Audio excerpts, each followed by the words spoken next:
family, social issues, education, religion, government, or national security.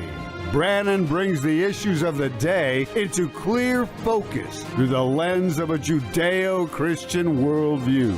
And now, here is your host, Brannon Howse. And welcome to the broadcast on this October 15th, 2025. Let me ask you a question.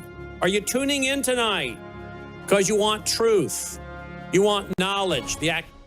That's the acquisition. Knowledge is the acquisition of truth. So you can have wisdom, the application of that truth. Are you tuning in tonight so you can understand the times, what's really going on?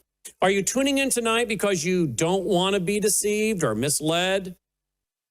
You're tuning in tonight because you want to be, informed with facts. Or are you tuning in tonight to be entertained, to hear what makes you feel good?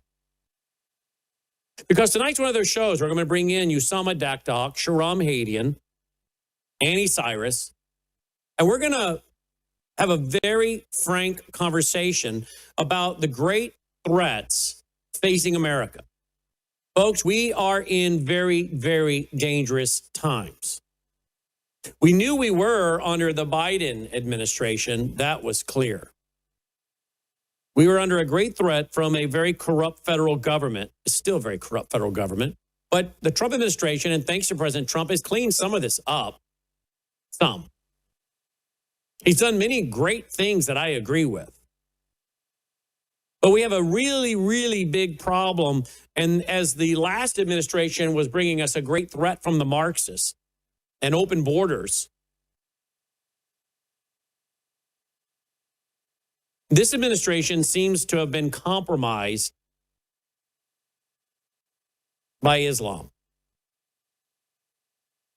This administration seems to have changed its position that I loved in the first administration, and President Trump speaking such hard facts and truth about Islam. I mean, that's one of the reasons I was so excited about his running for president and winning, was because of the things he said that were so tough but true about the threat of Islam and the mosques in America, what's being taught in those mosques, and the hijacking of the worldview of our children and grandchildren.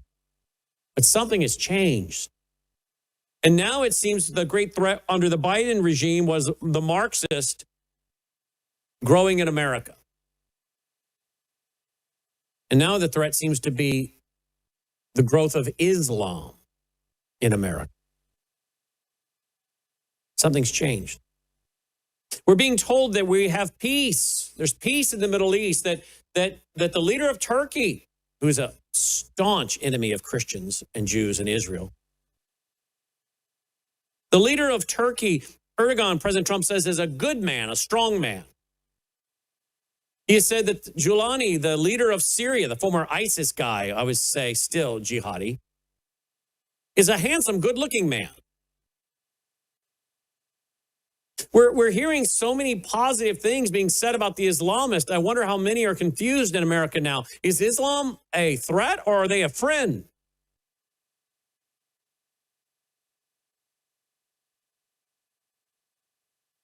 Islam is growing. They're building compounds. They're openly calling for Sharia, Islamic law in America. They openly preach their hatred of Jews and Christians. And what's so troubling is that Jared Kushner is Jewish. And yet he's making deals with Islamic countries.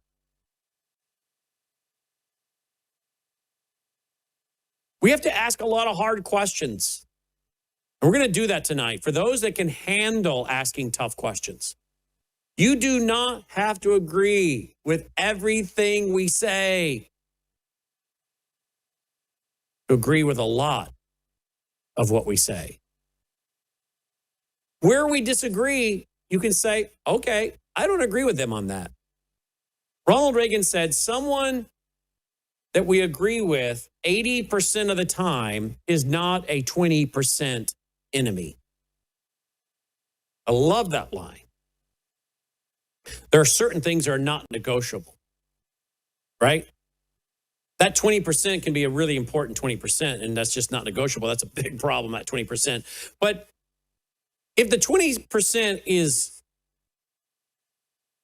gray areas, or even some black and white areas that don't cause us to have to compromise on major issues or our worldview, then we can say, you know what? A person agrees with me 80% of the time is not a 20% enemy. We can even agree with people on politics and economics and other things that I don't agree with on spiritual things. I don't have to agree with people spiritually to agree with a lot of what they say on non-spiritual, theological, doctrinal issues. I have friends of mine.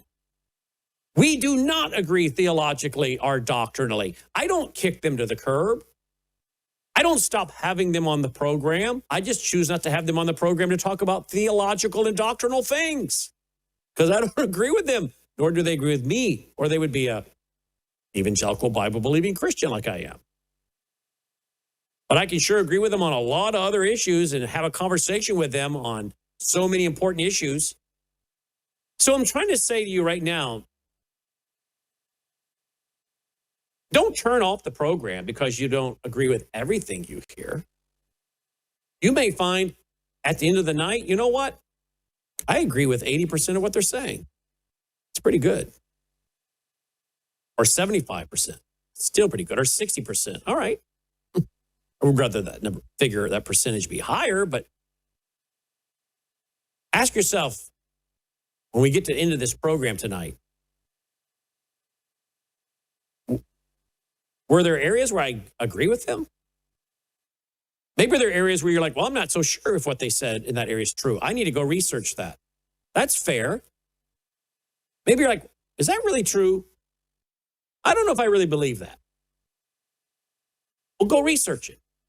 Because you might find that, hey, that was true what was being presented on that show that night with Brannon and his guests. We don't just gather here each and every night because we're looking to fill time. If we were here just marking time, we could find a lot of ways to do that. It would draw in a bigger crowd. If we're just here marking time, getting eyeballs, getting ears to sell you product, trust me, there are lots of ways we could get a bigger audience. And one way to make sure you have a really big audience is not to take on anything controversial. Just keep it real simple, an inch deep and a mile wide. Kind of like Fox News. Keep it real simple. Have a lot of couch talk about things that really don't matter. I see a lot of that on Fox. Don't you? I mean, look at all the so-called churches that are packed out every Sunday. And at the end of the service, you're like, that was a waste of time. He really never said anything. There's a lot of talking going on, a lot of spiritual talking. But at the end of the day, there's nothing there that can apply. Wasn't any real biblical truth there. Yeah, but they pack them in because they didn't touch on anything controversial. Because as soon as you touch on something controversial, you're going to lose some people who are like, I don't want to hear that. So if we were here just to mark time and have the biggest audience, we would never do a show like we're about to do tonight. But my commitment to you as an audience, going on nearly 36 years of doing this, has been to use this platform and my broadcast to present truth the best I can, with as much understanding and study as I can avail myself to thus bring you information that you don't know or analysis that you've never heard, so that you go away saying, I never thought about that. I never saw it that way. I never asked that question. To challenge the mind. That's what we're here to do, in part, is to challenge the herd mentality, to evaluate whether the herd is going in the right direction. Because history is littered with a herd mentality that ended up being devastating to the people, to the nation. But there were, generally, you'll find a few people standing off to the side who were warning. So many people during the Bush administration emailed us to say, how dare you criticize the Patriot Act? Aren't you a patriot? And now they realize we were right. There's many issues we said early on. Wait a minute, question that, question that. And my books, my radio shows, and my TV shows are littered with that kind of thing. Is it because we're so smart? No, I wish that was the case. It's because we're naturally skeptical. It's because we ask a lot of questions. Because we try to be critical thinkers and say, what's really going on here? I know what I'm being told, but what's reality? Isn't that, again, what we're trying to do? Reason, logic, and context. Reason, logic, and context.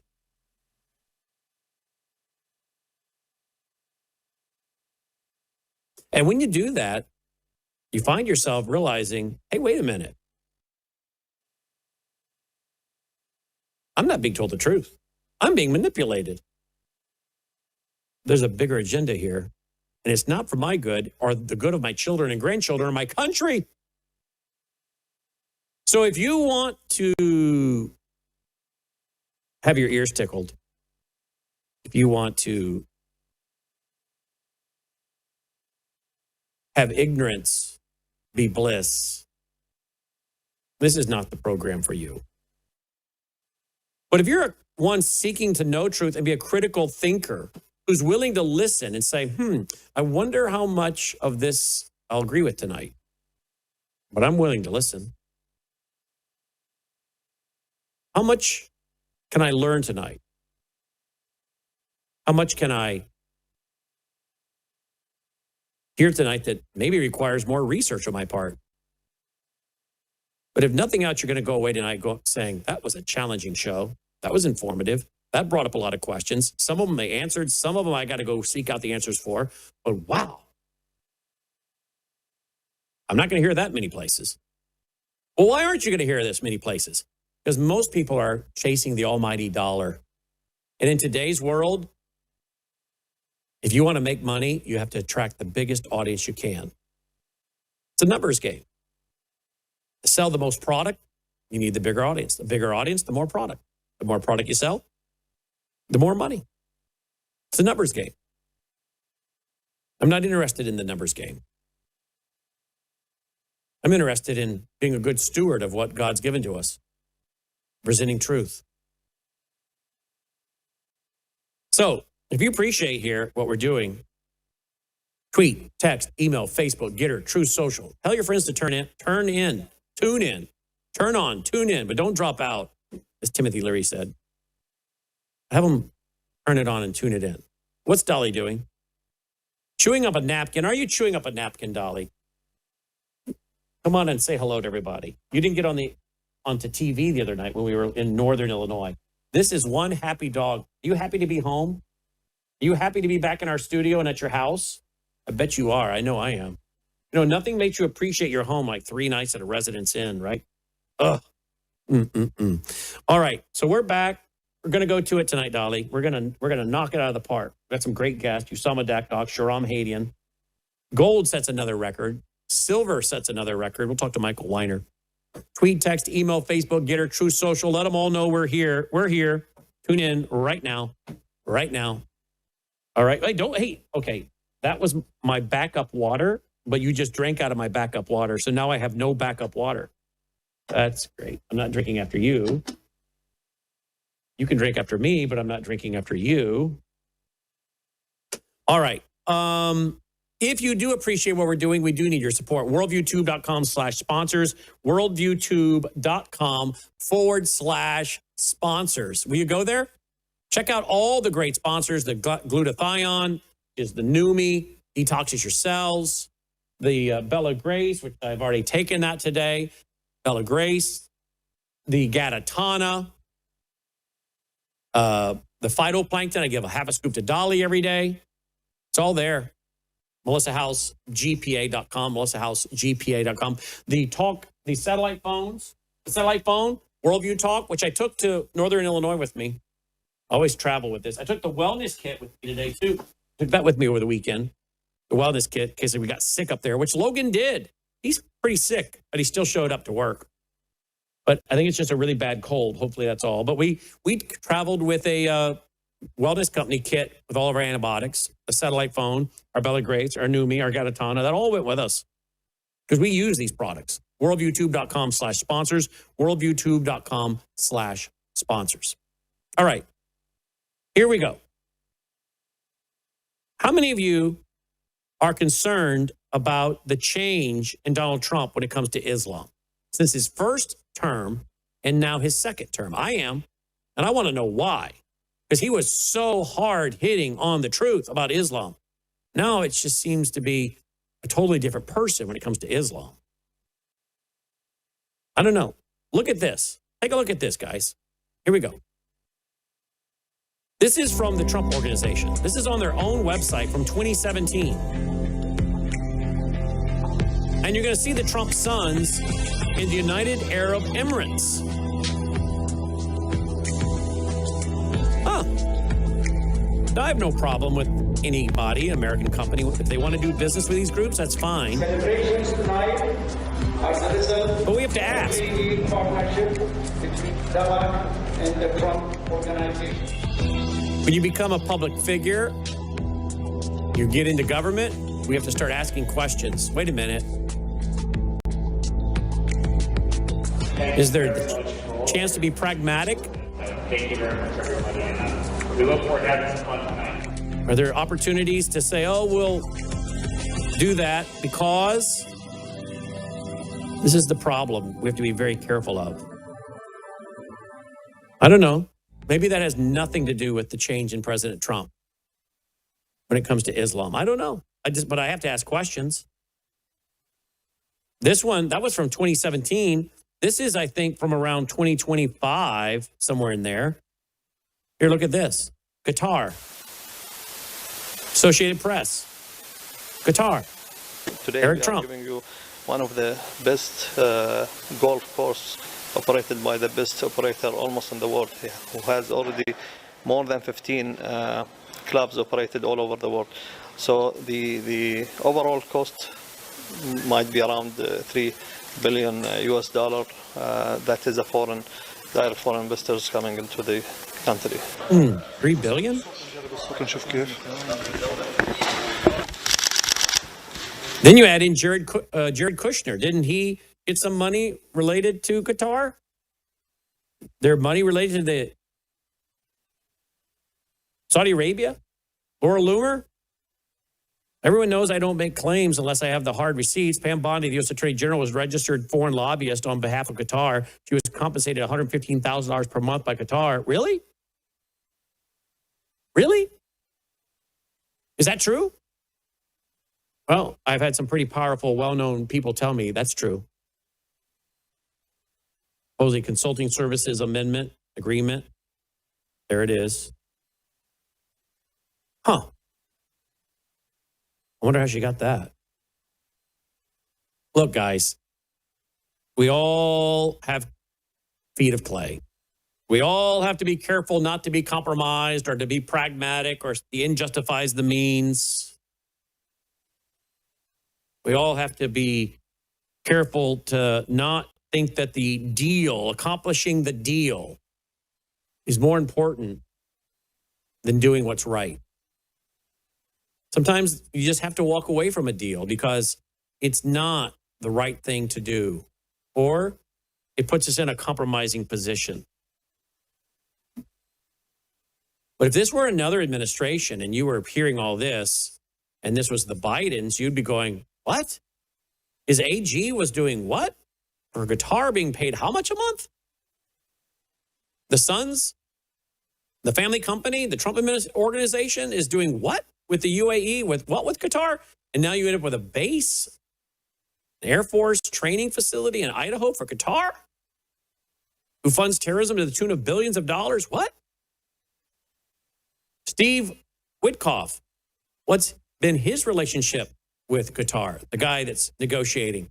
Wait a minute. We might have things that would cause us to question the motives of Steve Witkoff and Jared Kushner when it comes to Qatar and their past relationships with those governments and that government. Yeah.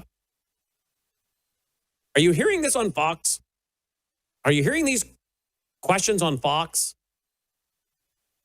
And say, hey, we appreciate a lot of what's going on with the Trump administration. We really do. But we have a little concern over here. Because if I was working for the Islamist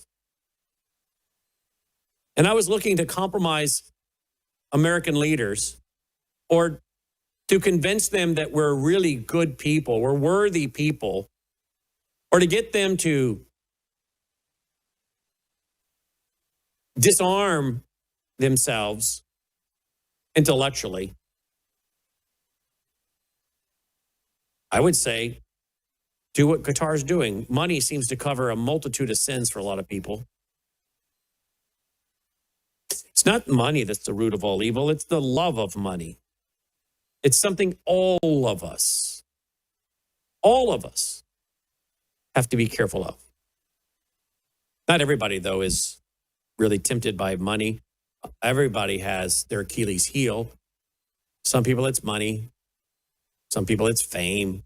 I know some people that love fame more than money.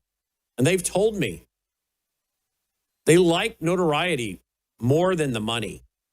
They like the money when it brings the notoriety, but they really like the notoriety and the being recognized out in public way more than they enjoy the money.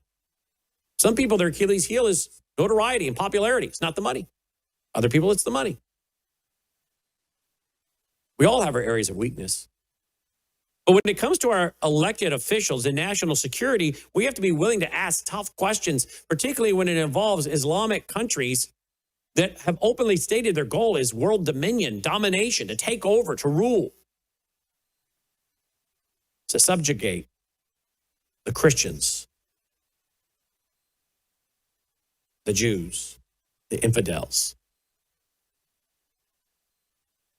And we're going to do that tonight. We're going to ask a lot of tough questions. And we're going to explore some information tonight because that's what we want, to try to understand what's happening and why is apparently one of the greatest threats to our country, Islam, getting a pass to the point that Qatar can get an air base, an air facility, a training facility at a U.S. air base in Idaho. So, are you ready for some truth? Are you ready to ask us tough questions? If you are, then we're ready to begin. But I want you to remember, this broadcast could not happen without you. So go real quick, worldviewfoundation.com and make a contribution. Would you? Worldviewfoundation.com. You'll also find our mailing address there if you prefer to support us through the mail. Worldviewfoundation.com. Let's get started. Joining me now is Shahram Hadian and Anni Cyrus. Guys, I don't know if you had the chance to hear the debate I had with my reporter on the ground in Israel today. It was a great debate. It was a friendly debate, and I got a lot of positives on it. A couple people, felt like poor Aaron. I'm like, no, Aaron's a big boy. It's talk radio. It's a debate. We can debate. And at the end of the debate, if people go watch it, I changed his opinion. Now, we had the VCY network that went off at the 54, 55 mark, and then we went into their 5 minutes. But he actually sent me, I said to him after we went off the VCY network, we're still on one of our stations in World YouTube. I said to him before we went off that channel, look, you guys are being groomed, okay? The Trump administration is grooming you, so now get ready to be raped, okay? That's how it works. Yeah, I said, you guys have Stockholm syndrome, okay? This guy is in a deal. His family is in deals with Qatar, building hotels, building golf courses. You got Jared Kushner's problems with all of this Saudi money. And this is not a neutral negotiator you got here, okay? And I don't know what his motives are. if it's, hey, we'll do more investment in all over the Arab world if you help us rebuild our image and do this and that. I don't know. Or if it's, we want the Nobel Peace Prize. That's what he's doing. I don't know.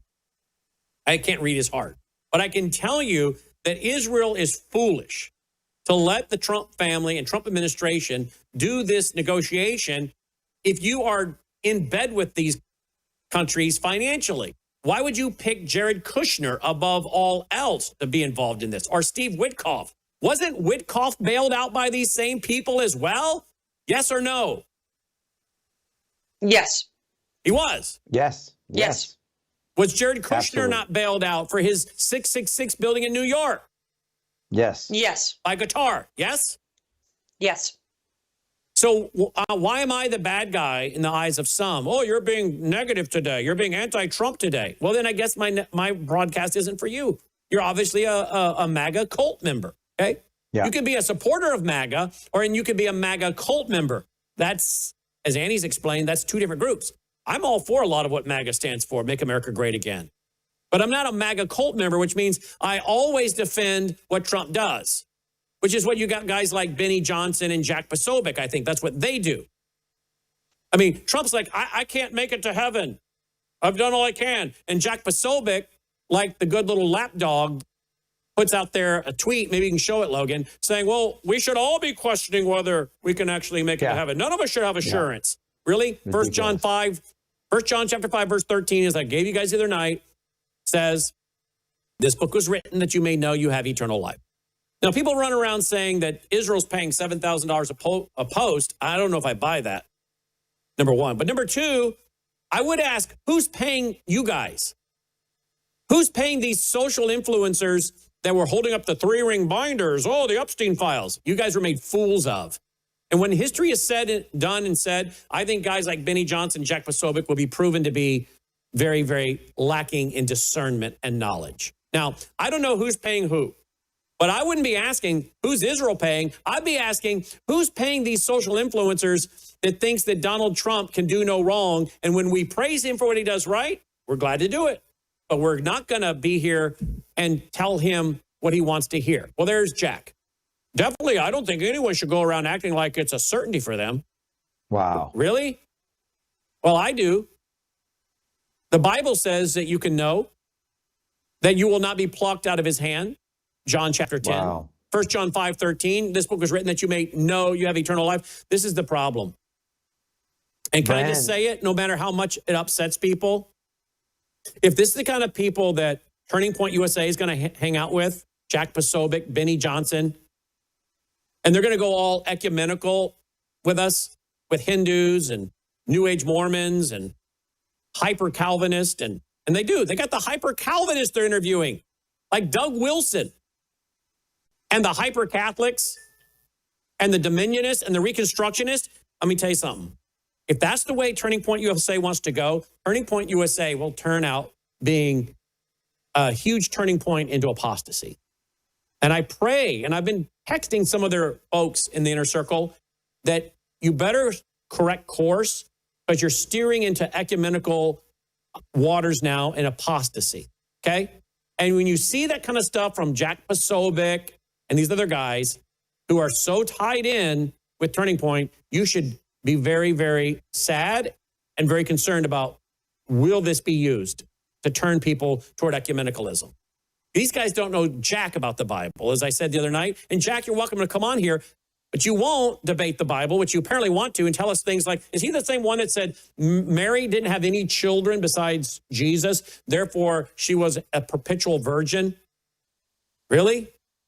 You clearly don't know the Bible, Jack. Like I said, you don't know jack about the Bible.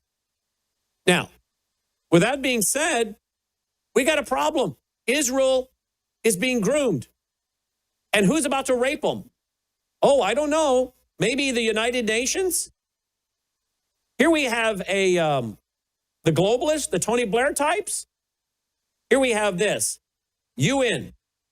Countries signal willingness to help pay $70 billion Gaza rebuild bill. The UN says early signs from the U.S., Arab states, and European countries show they may pitch in to rebuild Gaza. That's right. Get the globalists to go in there and rebuild Gaza. And the UN, you mean the same UN The same United Nations that had UNRWA there with weapons and teachers celebrating October 7th, and some of their graduates reportedly took part in it. That same UN, when I say to my reporter, Aaron on the ground, your country is being groomed, you guys got Stockholm Syndrome. Trump may have done some good things in his first administration. He said a lot of truth about Islam in his first administration, but that's not the guy that showed up in term 2. So you've been groomed. Now be ready to be raped. Who wants to go first? I'll let Annie go first. Thank you, Shahram. You're up. I'm up. Well, I would 100% agree with everything you said. As far as Jack and his comment, I have come to realize that, and that's why I use different terminology now. I consider myself a follower of Christ, because that's what Jesus said. Follow me. The word Christianity has become risky to use. And as a follower of Christ, I know where I'm going. Maybe Jack and Jack alike should start becoming followers of Christ and give up the big checks. I guarantee you, he'll provide. Like, I can tell you stories, he'll provide. As far as Turning Point USA, off air, Brannon, I have spoken to you plenty of time, and I have big concerns with that as well. Especially that now a lot more younger kids are getting involved. That is a dangerous move to make if they don't stay with the original blueprint and the original message of Charlie Kirk himself. It could be very much betraying our next generation. But that's let's wait and see. Yes. As far as Israel, oh boy, where do I even start? I agree with you. They are being groomed. I don't think for a second they have a Stockholm Syndrome. No. They are terrified of saying no, because they think if Trump turns his back on Israel, then Israel is completely isolated. And remember, even Norway put out a press saying, we're a little concerned not giving Trump the peace prize because he might attack our investment in America. He's a bully. What do you do with a bully? You say yes, sir, and yes, sir, and yes, sir. So I agree with the grooming. I don't agree with the Stockholm Syndrome. Well, let me clarify. Let me clarify the Stockholm Syndrome part.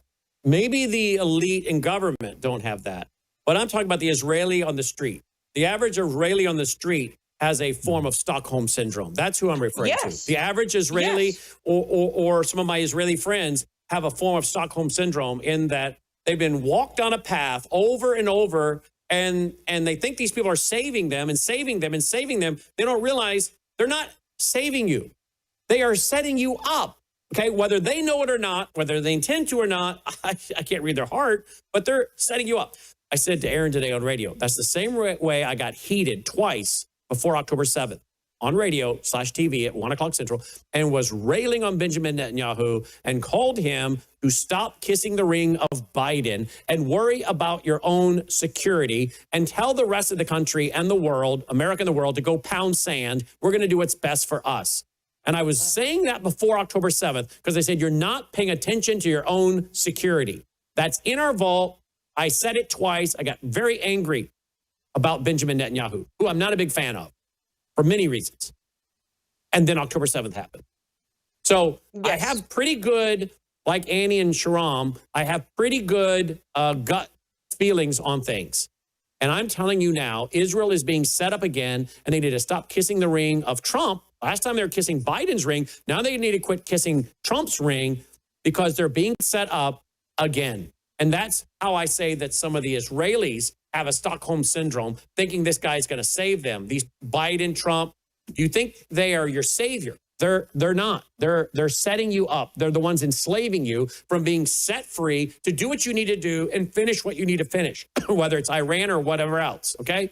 Mm-hmm. I don't think the leadership at the top has it.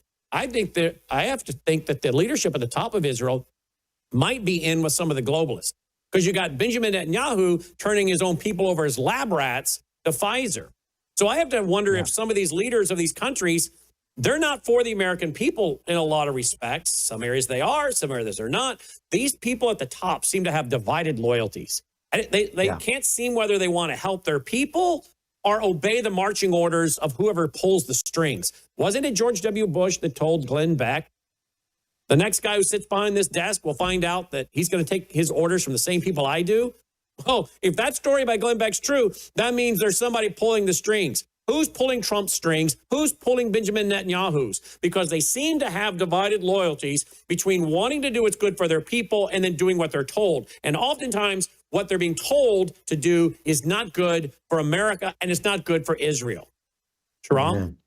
No, amen. I'm sorry. Amen. One thing, if I could just one note. I strongly don't believe anybody's pulling Trump's strings. Trump does Trump. He does what's good for Trump. His investment, his golf course, his family members, his kids, his grandkids' future, and multi-billion-dollar investments. Well, go ahead, Chandra. Okay, I'm going to disagree with Annie because I think someone pulls Trump's strings. I think she's right about what she just said, but I think Trump at the end of the day knows who's really in control, and I don't think it's Trump. Or maybe Trump is so self-deceived, he thinks he is, while he's led down the primrose path, like COVID, warp speed, and these other dumb decisions that are being made. So maybe Trump is so self-deceived, he thinks he's in charge. But they let him think he's in charge because he's so easily manipulated. Okay, they propose the ideas to him as if it was his brilliant idea, and he'll do them. They know him. They have done a psychological analysis, and they know how to control him. Can I just tell you, we have President Trump on video. Okay, didn't make it into the interview. But we have President Trump on video in the interview we produced saying to Mike Lindell, Mike, you didn't get the shot? You didn't get the COVID shot? Don't you know that if you get the shot, you won't get COVID? Okay, that didn't make it into the final edit. But guess what? We have it. He said it, which showed me this guy can be convinced of things that aren't true. And apparently, according to his latest health report from the White House, he got the COVID booster. So maybe Annie is right. He thinks he's in charge. I don't think he is, but he thinks he's in charge. They know how to play him, and he's being played. We saw he was played in his first administration, and he's being played again. This guy, unfortunately, is so lacking in an understanding, a worldview, a biblical worldview, a Christian worldview, even just a rational geopolitical worldview of what does Marxism believe? What does communism believe? What's Christianity believe? What's secular humanism believe? What's postmodernism? What's the New Age movement? How are these worldviews merged together? How are the Marxists and the Islamists working together? The red-green axis. How are the Marxists and the Christians working together for Marxianity? He doesn't know this stuff, okay? He has no clue. He's easily, and now we see he's pushing things that really, at the end, are going to hurt America. Islam's taking over. Islam's growing. Qatari gets a base. He's setting up American Israel, and I don't think he sees it. He can't even understand, apparently, the clear, simple gospel that Jesus said, come as the faith of a child. I mean, how hard is it to understand all have sinned and fallen short of the glory of God? Have you ever asked God to forgive you? No. I just try to do better the next time. I mean, I'm going to try to get to heaven. Well, no, I can't. I figured out I can't get to heaven. If he cannot understand these basic things materially, physically, spiritually, how is he to understand all these other complex issues? He's showing a lack of understanding that is quite shocking. Yeah. Shahram? Well, as a very good, Shahram might know him too, a poet and a philosopher of Persia, Ferdowsi, once said, know the greatness of your leaders by looking at their library. Let me tackle back just a few things you guys said. First of all, I as you guys were talking, just for whatever it's worth, the discernment in my spirit is saying exactly what, Brannon, you came to the conclusion with Annie. Ego, right? Ego, stroking the ego is a very powerful thing. And when you know the person that you're dealing with, I've had people try to do that with me, where they come in trying to manipulate. It's a spirit of manipulation. It's a spirit of witchcraft. And so there are those, I believe, around him that are manipulating him, where you're exactly right. He thinks that he is this rebel. He thinks that he is running the world, but he really is not. That's the deception. So I agree there. Number two, just addressing Jack Sobiak. As a former Muslim, Brannon, who, when I was a Muslim, I was terrified of dying. I used to have nightmares that I had died, and I would wake up and it was all black and dark, and I thought, I'm in hell. And having no security of salvation as a Muslim, having no confidence because of what Islam teaches, then coming to Christ 26 and a half years ago with the assurance of salvation, with the confidence of salvation, and never having that nightmare one time in the last 26 and a half years.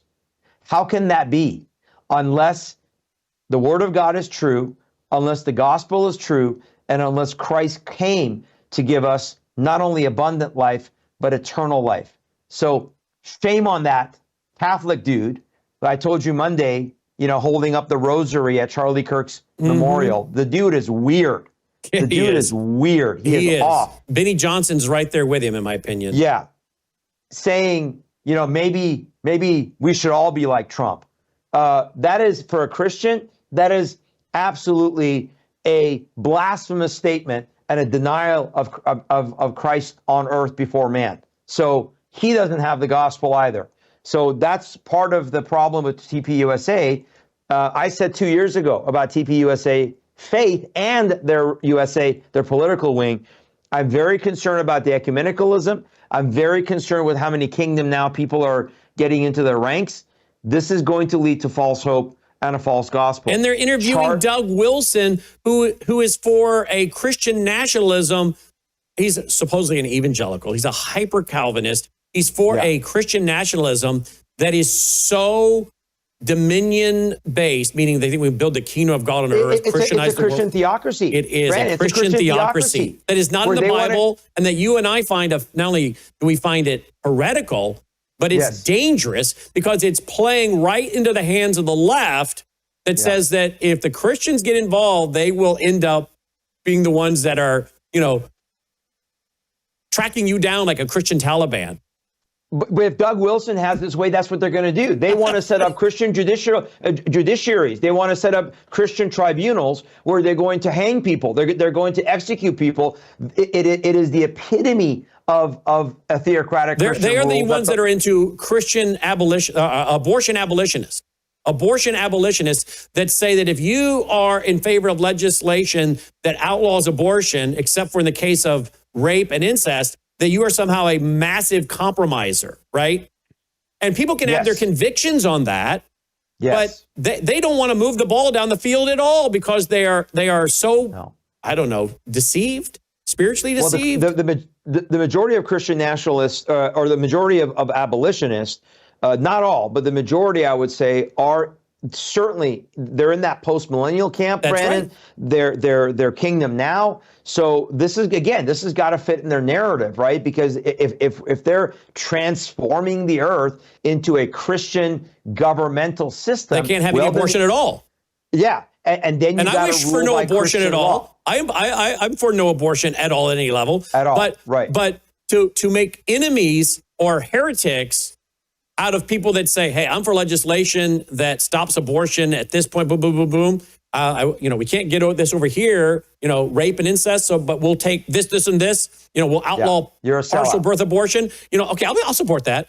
But these guys, no, because like you said, they're into a form of Christianity that says we have to usher in the kingdom. We have to be basically like modern day crusaders that go around wielding the sword against the infidels. I mean, it's really a Christian form of Islam almost, a so-quote Christianized Islam. It's like Christian Sharia. It's like being governed by a Christian Sharia. Right. And I'm saying is Turning Point better move away from in my opinion, the Jack Posobics, the Doug Wilsons, and these other people, or we're going to have a train wreck. All right. An absolute big train wreck. Okay. Big time. And that got into the conversation because we're warning about massive spiritual deception, which has already started with this idea that we have peace in the Middle East. When yet Hamas wasn't there signing, they weren't even in the room. Qatar is not a legitimate person to negotiate with. Neither is Ahmad Abbas, the head of the PLO, who wrote his dissertation that the Holocaust never happened. I mean, these are the people you're negotiating with, and now you're rewarding Qatar with a military base. And you got Jared Kushner, who, you couldn't make this up, has a building 666 on what, Fifth Avenue? Fifth Avenue, yes. I mean, you can't make this up. But if you ask anybody in the Trump administration about it, which is a legitimate question, here is the response you get. You ready for this, folks? Here you go. The White House decide that it is appropriate for Jared Kushner to be working on matters that involve Qatar, the UAE, and Saudi Arabia, 3 countries that combined have given him more than $2.5 billion for his investment firm. I think it's, frankly, despicable that you're trying to suggest that it's inappropriate for Jared Kushner, who is widely respected around the world. Really? Jared Kushner is widely respected around the world. That's laughable, number one. Most people don't know who he is. And those that do, like me, find him very, very, questionable. Let's go back and study who his dad is and what happened with his dad, et cetera, et cetera, et cetera. Okay? And those who own him consider him a great, useful idiot. I'm sure they do. But notice how she responded. Turkey. We're not to even ask the question. She immediately attacks the reporter, who asked, I think, a legitimate question in a nice tone, and she turns to the, really? Really? See, how is this garbage any different than what we saw in the last administration, which we called out? And we're trying to call it out here, but the MAGA cult, and that's not all MAGA people, that's the people who can never say, hey, that shouldn't be happening. Okay, right. I would be MAGA. I'm MAGA, but I'm not MAGA cult. And I'm proving it right now because I'm saying I'm for Make America Great Again. I'm a Christian Zionist, and yet I'm saying we don't need to give any money to Israel. They're a rich country. They got their own oil and natural gas, and they can take out loans, do whatever they need to do. We don't need to be giving them money, okay? And we don't need to put boots on the ground. We can sell them weaponry. We can give them intelligence back and forth. I am a consistent America First guy, even when it comes to Israel. Because I'm not a MAGA cult member. And yet, where are these people? Where are these people willing to question this administration? Well, they won't. They can't. And I ask, who's paying these people to get on there and defend on social media that which should never be defended? That's what I said earlier. Why are they worried about Israel paying people? I want to know who's paying these people on social media to defend this administration at every turn. And I don't think people tune into this show to hear a guy that's bought and paid for. I think our numbers are skyrocketing because people realize House doesn't give a rat's rear about who is happy, who's not happy, and whether this is going to get him donors or lose donors. I tell people all the time, if you don't like what I'm saying, don't watch. If you don't agree with truth, then don't support me or my foundation or do business with us. I'm not for sale, okay? I am not going to become a political whore, okay? I'm not going to have that as my legacy for my children or my grandchildren. But if other folks out there want to be stupid and useful idiots and political whores, it's a free country. We're just not going to be a part of it. Can I just remind everyone, on his acceptance speech, President Trump, the 2024, November of 2024, he said, and this is verifiable, you can find it, he said MAGA was a great political movement. It still is. We're going to make America great again. But he admittedly said, to him, MAGA was just a political movement. MAGA was his tool, just like Islam problem, and there is just a handful of moderate, the rest of them are problem, but we're talking points. So for those who criticize us for criticizing Trump because MAGA is the absolute way and solution for America, they should go back and listen to him admittedly saying this is just a political movement for him. He didn't say MAGA is my mission. He didn't say America first. Yeah, no, he said MAGA was it, and then he corrected himself saying it still is. He knew this was his last term. So to him, MAGA ended that night. He said it was a great political movement. His own words, not mine. Shahram, here we... And one more, I played it on my show today, Brannon. You were very correct, by the way.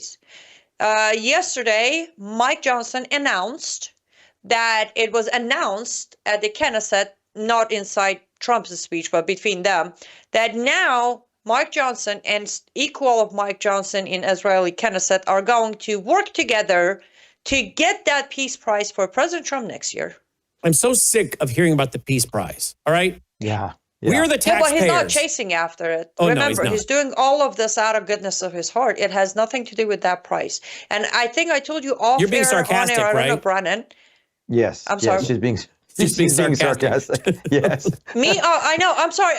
Like last 2 days, I don't even know where I'm. You didn't even change the tone of your voice so that people knew she was being sarcastic. Yeah.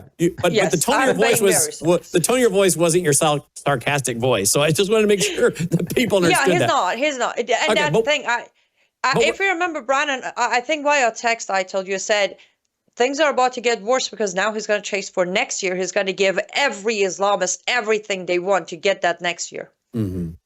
There you go. Yeah, and let me tell you something. Israel's being compromised. Their security is being compromised. America is being compromised. We got jihadis, the most wealthiest jihadi nation perhaps in the world, Qatar, getting a military base. I mean, I guess the rules. Can someone let the studio dog in? She's scratching at the door, please. I guess the rules have been set. Capture Jews, kill Jews, rape Jews, murder Jews, behead Jews, gang rape Jews, cut off the feet of baby Jews, put Jews in ovens, and now turn around and do this to Americans and Christians in America, and you'll get rewarded. So let me tell you something. If the jihadis are watching this, they might as well go ahead and carry out their October 7th, because apparently that's how you win and you get rewarded and more access. And it's a great, I mean, wow, that's the winning strategy. Yeah. Brannon, she can sense the tension in the room, and she's coming in as my anxiety dog to calm things down. She's like, she wants you to calm down. She wants you to calm down. Don't get so exercised. She matches perfectly Israel is with being your jacket. sold out. Thank you. Israel, the people of Israel are being sold out. The people of America are being sold out. The people of Iran have been sold out. The actual people in this world that are longing for a level of peace, a level of we don't want to have to think about being murdered every day, are being sold out.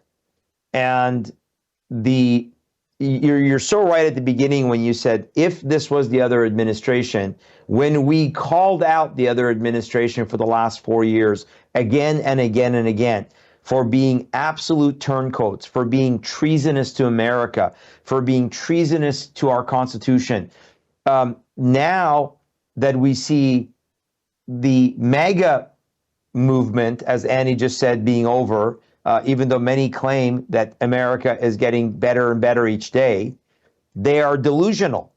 They are delusional if they think America is getting better and better each day. And they're delusional if they think that the enemies of America are not getting a foothold deeper and deeper every day. From a spiritual standpoint, Brannon, I believe this is further judgment on America. One, because they're selling out Israel. So because they're dividing the land, because Trump is now working to actually divide the land, and Israel doesn't, the people of Israel are not realizing it, because now they're calling him Cyrus the Great, and they're lauding him. And as Andy just said, the Knesset wants to now give him the Peace Prize next year. Because of that, I believe further judgment is coming on America, as God's word says.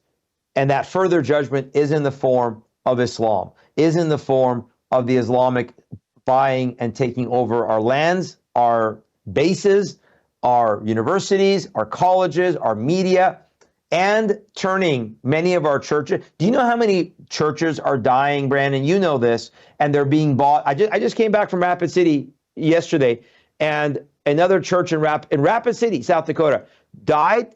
There was a dying church. The Islamic Center came and bought it. The Muslims came and bought it and turned it into an Islamic Center in Rapid City, South Dakota. So this is happening across America.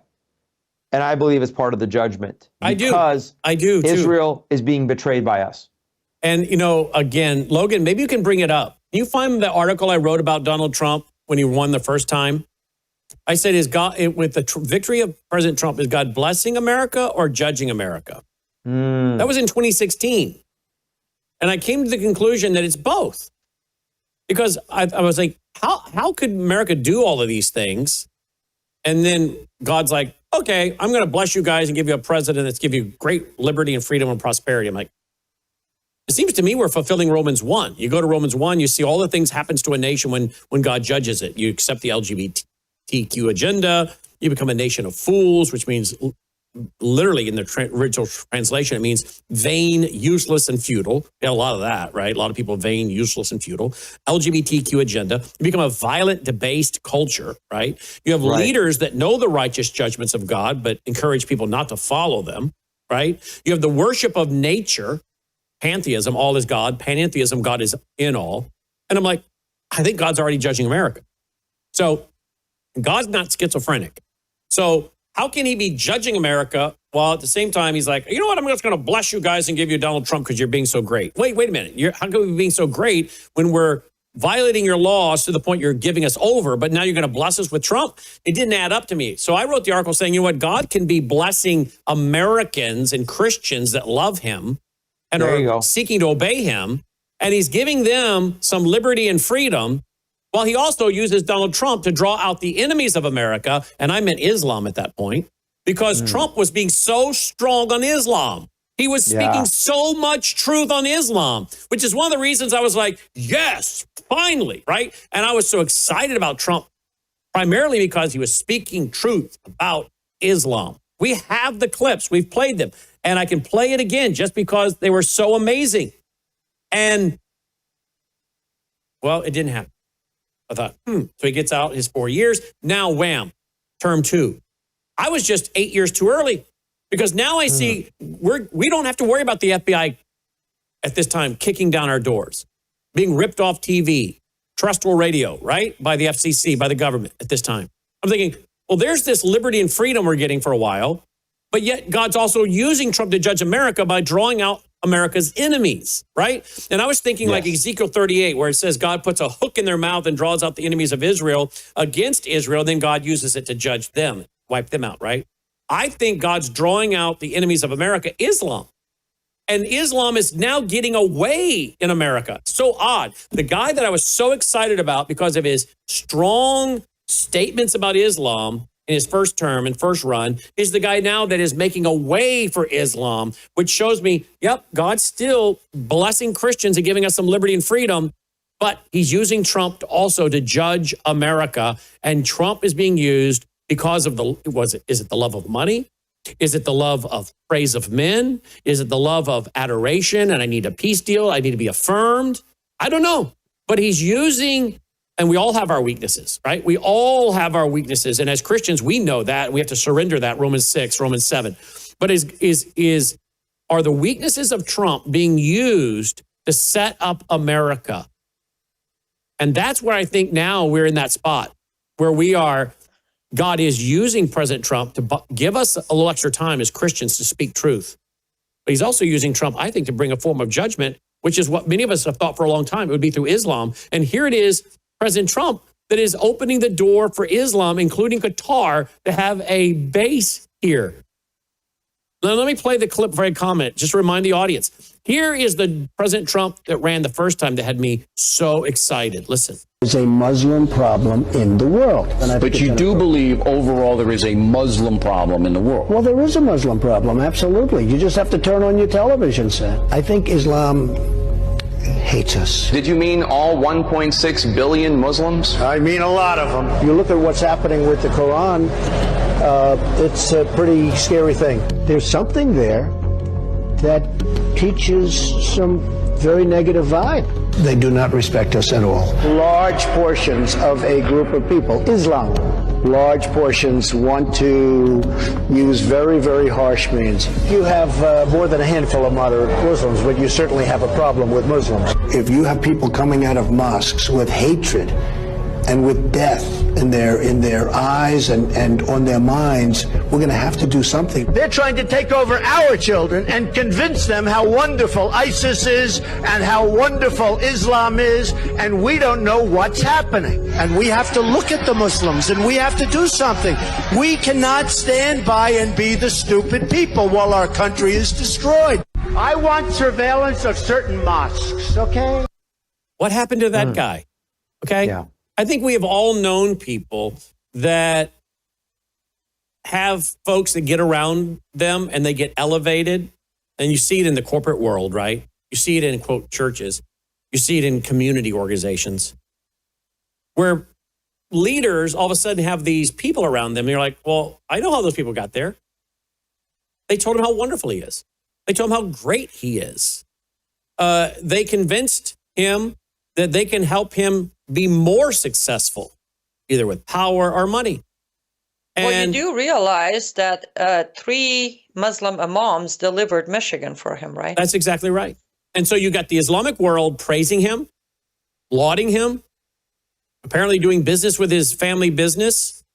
And I'm thinking, no wonder they were able to get around him. The guy's weakness, like so many of these guys that I know, seem to have such, whether it's Bill Clinton and others, right? And I could name other people that I personally know that are national figures. They have such an Achilles heel. It is they want to be approved of, loved, admired.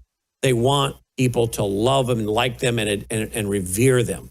And it is a major weakness. I mean, you and I have seen men that have blown up their marriages because a woman comes around who knows how to affirm him and praise him and validate him. Where his wife will just tell him the truth, right? Okay? We're not on the honeymoon party anymore. We're 10, 15, 20 years into marriage, and she's just telling him the truth. But some woman comes in and starts telling him all the things he wants to hear. And pretty soon, he's run off with her and blown up a wonderful marriage. And maybe his wife's actually even better looking than the gal he ran off with. And you're like, just from a looks perspective, why would he leave this beautiful wife for this garbage, right? Well, she gave him what he wanted, he craved. We've seen it. I bet you've seen it in marriage counseling, Shahram. I know this personality, and it's crazy how people, and I think there's proverbs about this, right, Shahram? Yeah, absolutely. Look, praise of man is fleeting. The Bible is very clear about that. Praise of man is fleeting. Anybody that gives me praise, I take it with a grain of salt. Because, Brannon, many times in ministry, someone will praise you, and 2 months later, they turn on you, and then they attack you. So, praise is fleeting. That's why praise is to be one way. It's to be between us and God. Now, can we say to somebody, thank you for doing a good job, we're proud of you? Yes, absolutely. But when you stroke someone's ego, when you stroke and uplift somebody to tell them how great they are, and sadly, when you have a logo, Make America Great Again, you're stroking a false image within America with all the problems that we have as a nation.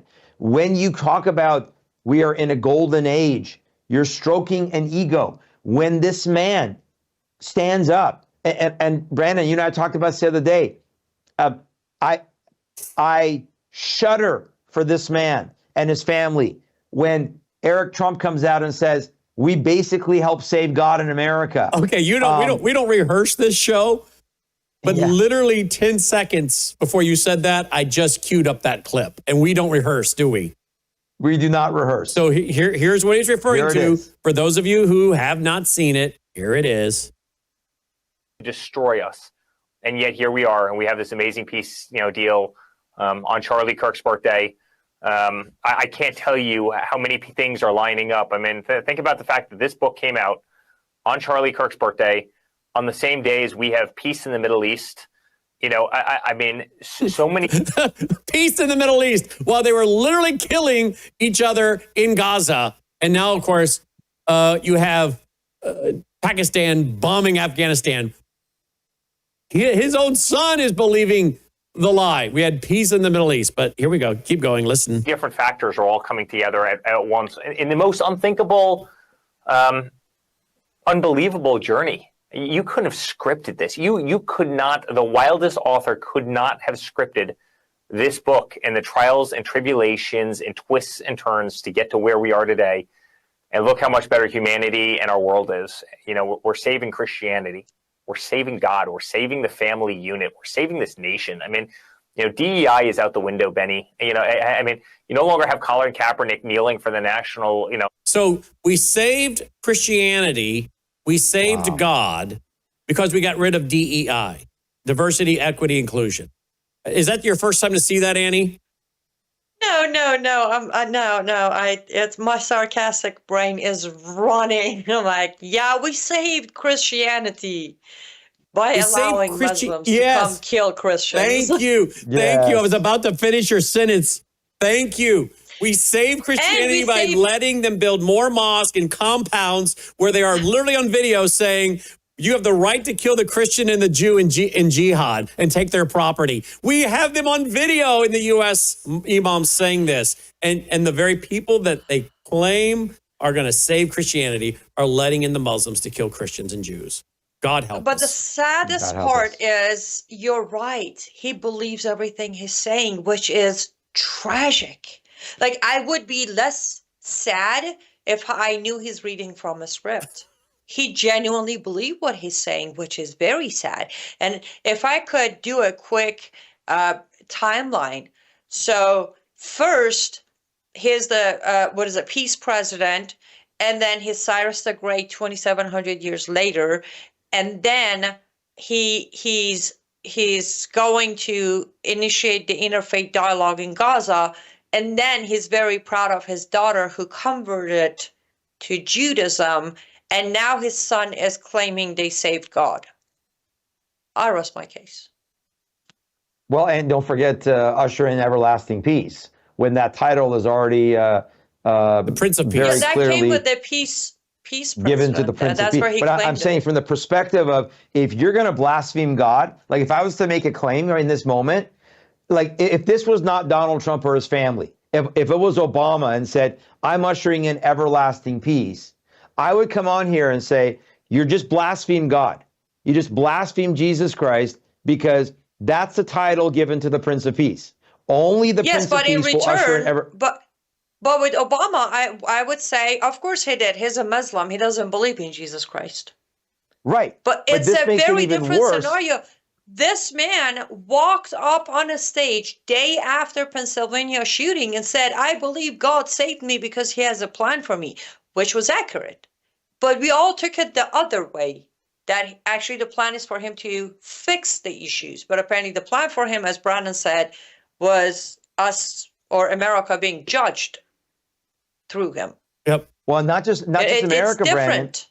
I would add, he's accelerated the beast system globally. Yes, he's laying the foundation for Bible prophecy to be fulfilled. And globally. Can I just tell you, if we were interested in fame and money and the biggest audience, we will have never done this segment tonight. None of this. I would like to say proudly, I started criticizing Trump way before it was even allowed. Remember, I got demonetized on my Facebook. His very first trip to Middle East back in May is when I started. And here's the thing, to this day, Brannon, on comment section of some of my posts, people are like, why don't you just relax and let it play out? Why don't you just relax and let it play out? I'm an ex-Muslim. I'm a former sex slave sold by my father. You do not relax and let Islamic plans play out, or you end up with the October 7th. Yep. You all need to stop chilling and start acting. Yeah. And this is not personal. I wanted Donald Trump to succeed. I wanted him to succeed so America would succeed, right? I like him on a personal level. I have met him. I haven't spent a lot of time with him, but I met him. I produced him. I was up close and personal. There was only a few of us in the room. We were there at Mar-a-Lago for 11 and a half hours. on a personal level, I like Donald Trump. I want him to succeed. Now, if I worked with him regularly on a personal level, would I like all aspects of him? No. But my wife loves me, but I don't think she likes all aspects of me. I would think if there's a few areas she could shave off and change, she probably would. Now, when it comes to my wife, I have to honestly tell you, there's nothing about her I would change. And I'm not just saying that. I'm not just saying that. I just can't believe I'm married to her. It still shocks me after nearly 35 years. But I'm sure there are areas of me that she would change. And I'm sure there'd be areas of Trump on a personal level I would not like if I got to know him real close and personal.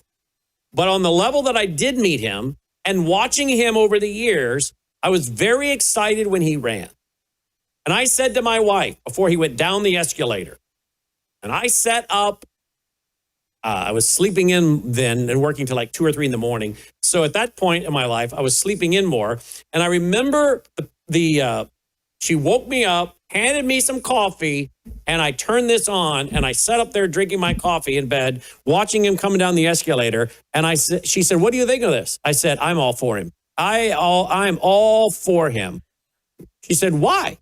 I said, "Because he's going to, if anything, disrupt the system." And at this point, I so hate the Republican Party as we know it, he just comes in there and just destroys the system as we know it.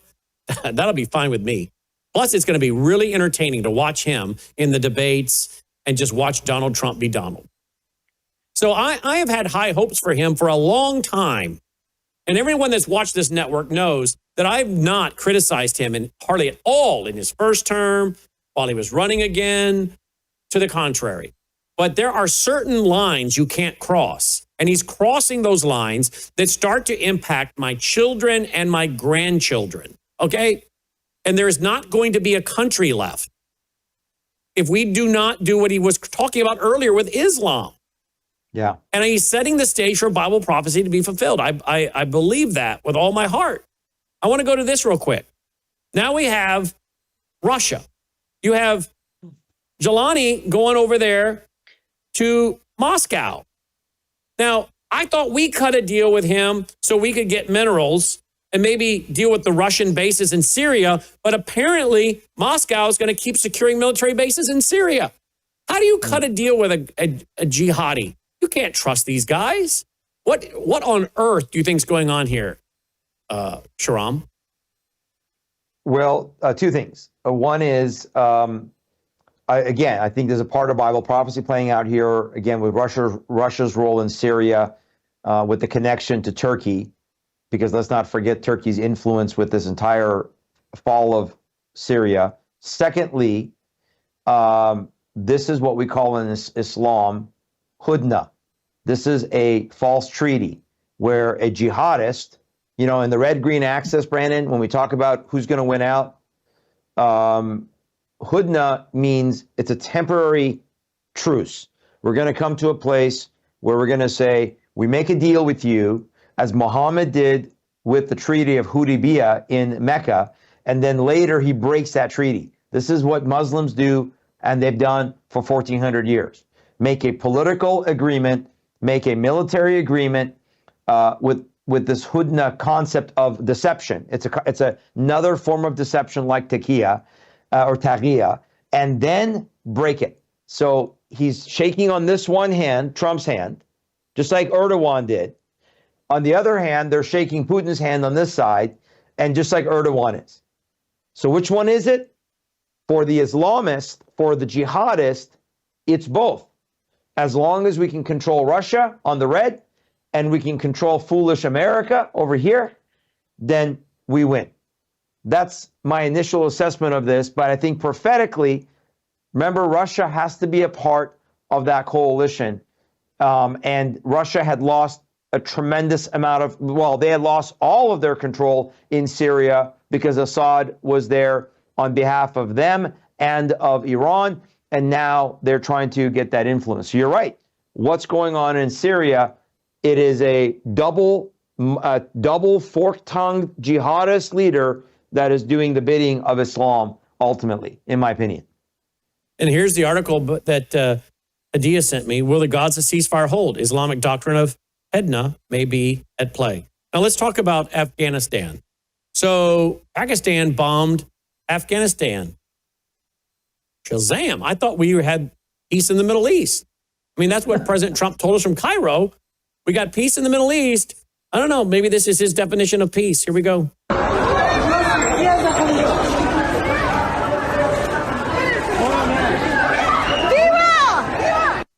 Wow. There you go. Annie? That's peace in the Middle East. That is peace in the Middle East, by the way. That is peace for Muslims. They love it. But this was, let's make sure we get this. So Afghanistan started the attack. Pakistan retaliated. As of right now, they have come to a 48-hour ceasefire. Trump had nothing to do with it. So when tomorrow comes and he says, I stopped 10 wars, he had nothing to do with this one. Pakistan Prime Minister and the Taliban Foreign Minister were able to put a 48-hour ceasefire in place. Now, why is there a fight going on? Taliban is asking Pakistan to hand over the Pakistani ISIS-K members. Why? Because since Taliban took back power in Afghanistan, the ISIS-K members of Pakistan have been trying to topple them so they can conquer Afghanistan. See, all of this conquering going on. But again, right now there's a 48-hour ceasefire for Pakistani Prime Minister to figure out a way of are we going to hand them over or not? If they don't hand over the ISIS-K soldiers, Pakistani ones, the war will resume. Mm-hmm. And why are we talking about all this? What is our objective here? There's a couple of them. Do not be deceived. How many times is that in the Bible? Amen. Do not be deceived. Amen. Do not be deceived. Do not be deceived. The Bible says that there's such a great deception coming, spiritual. I mean, as I said the other day, you can deceive people politically, you can deceive people economically, and that's not a good thing to do that. But that happens. But when you start to deceive people that involves something spiritual, that's when I start getting ticked, right? Yeah. When you start saying things like, well, we should all appreciate the fact that, we should question whether we're going to heaven or not. When you start deceiving people spiritually, that's when I start getting really upset. That's when I start getting really angry, right? And all Christians should be that way because spiritual deception has such a consequence, right? So we're told in the last days, the spiritual deception is going to be so great that even the elect will be deceived if it were possible. Most people never finish the verse. Now, there's going to be a false gospel, and Christians, I don't think, will be deceived by a false Christ. I think that's one of the things we see in the epistles. But Christians can be deceived. And I don't want to see Christians deceived. I don't want to see non-Christians deceived. So I'm trying to tell folks, just as I warned in my book, Religious Trojan Horse in 2011 and Becoming Religious Reich in 2016, I said that there is great spiritual deception coming, and a lot of it will come from the right. And if any of you read that book, you would know I didn't spend a lot of ink trashing on the left because I predicted in 2011 in that book, in 2016 in the follow-up, that the great spiritual deception that's coming will come from the right. Mm-hmm. So we don't want you to be deceived. We want you to be free to ask questions, to ask critical questions. And what I'm trying to do is to weed out the cult followers from the discerning. And this program tonight is going to do it. We get people that will send us emails complaining. And one of the first things I do, and I did it today, is I go look them up in our database. If they never contribute, if they never send a nice email, if they never send a positive report, but all they want to do is trash us, delete. But if I see that they're a donor, that they do purchase resources that help keep us on the air, I will either send them back an email or ask my team to do it. Thank you for your feedback. Thank you for your constructive criticism. See, they're a team member. They're invested in us. But I don't have time for a lot of people that are just looking for a show to watch and to be entertained. If we were looking for the biggest audience, we would be on the side of the masses all the time. But I can tell you, the masses are the ones who always end up being deceived. Go back through history. It's the masses. It's the herd mentality. And there's a few lone voices going, now, if someone else were saying that, would we accept that? Does that line up with the Bible? Is that what we voted for? I mean, you got to start asking a lot of critical questions. So can we separate the men from the boys, the discerning from the non-discerning? Because I don't want people to be deceived, but I also want to make sure that people understand what this program is for.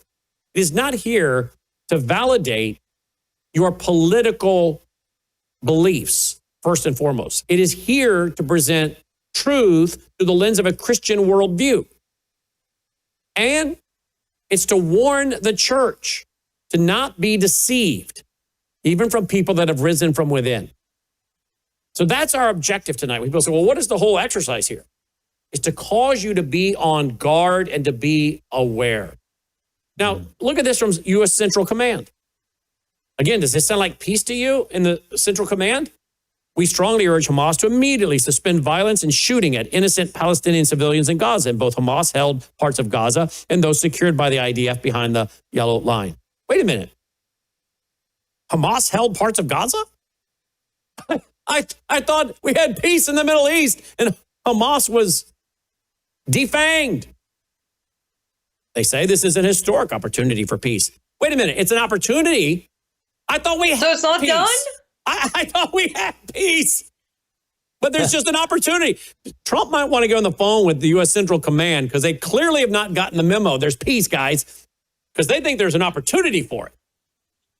Oh, it got worse because one of the IDF high-ranking members actually said, we're not going to step into phase 2 until the rest of the remaining of deceased captives are released.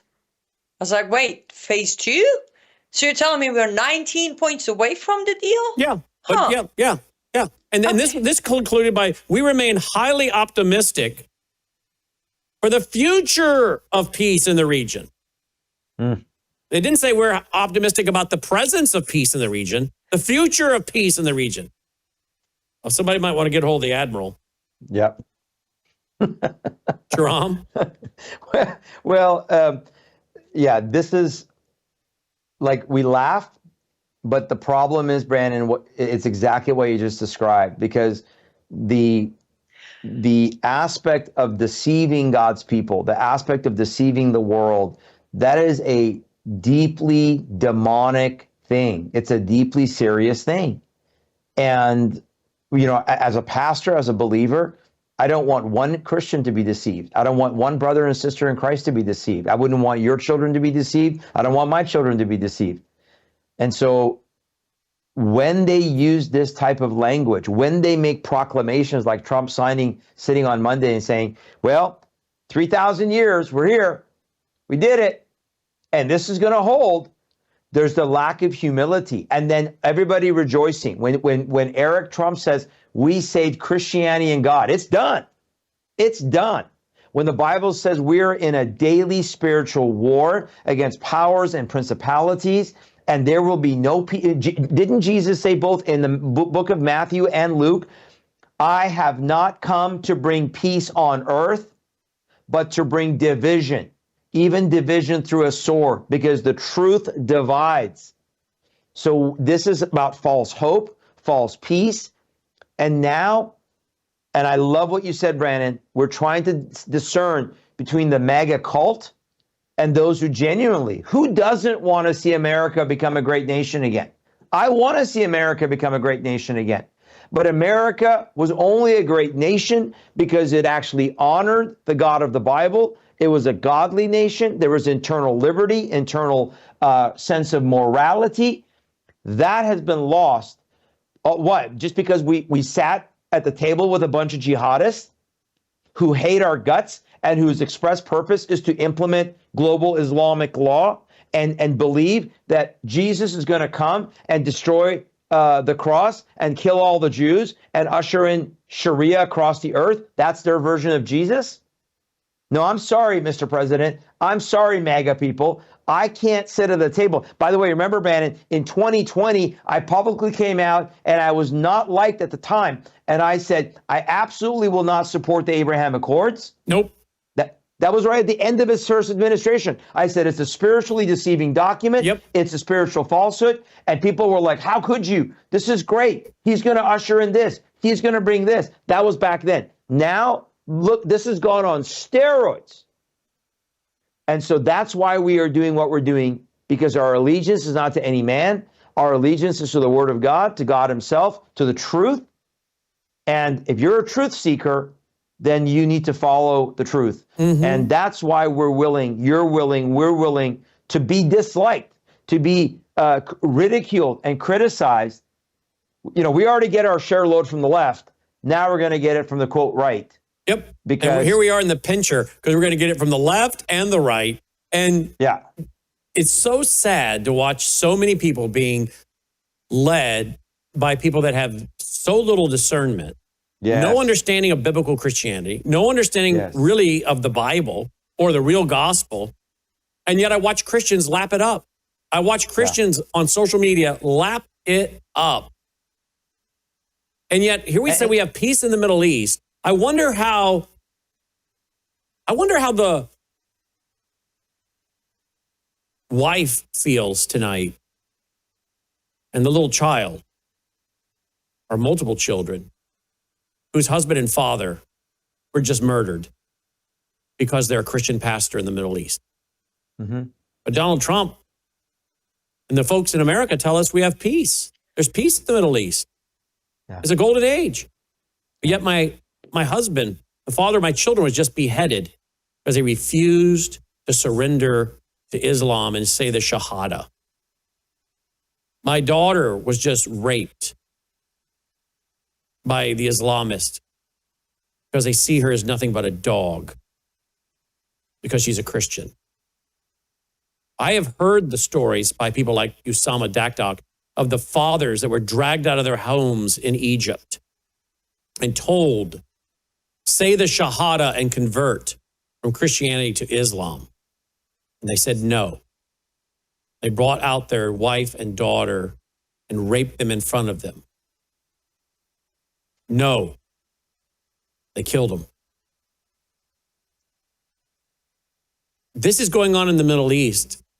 And we have the leader of what is supposed to be the most powerful nation of the world telling them that these guys, like the leader of Syria, is a handsome man. That the leader of Turkey is a good man, a strong man. That we have peace. This is what's going on right now in Syria. This is a group in Syria.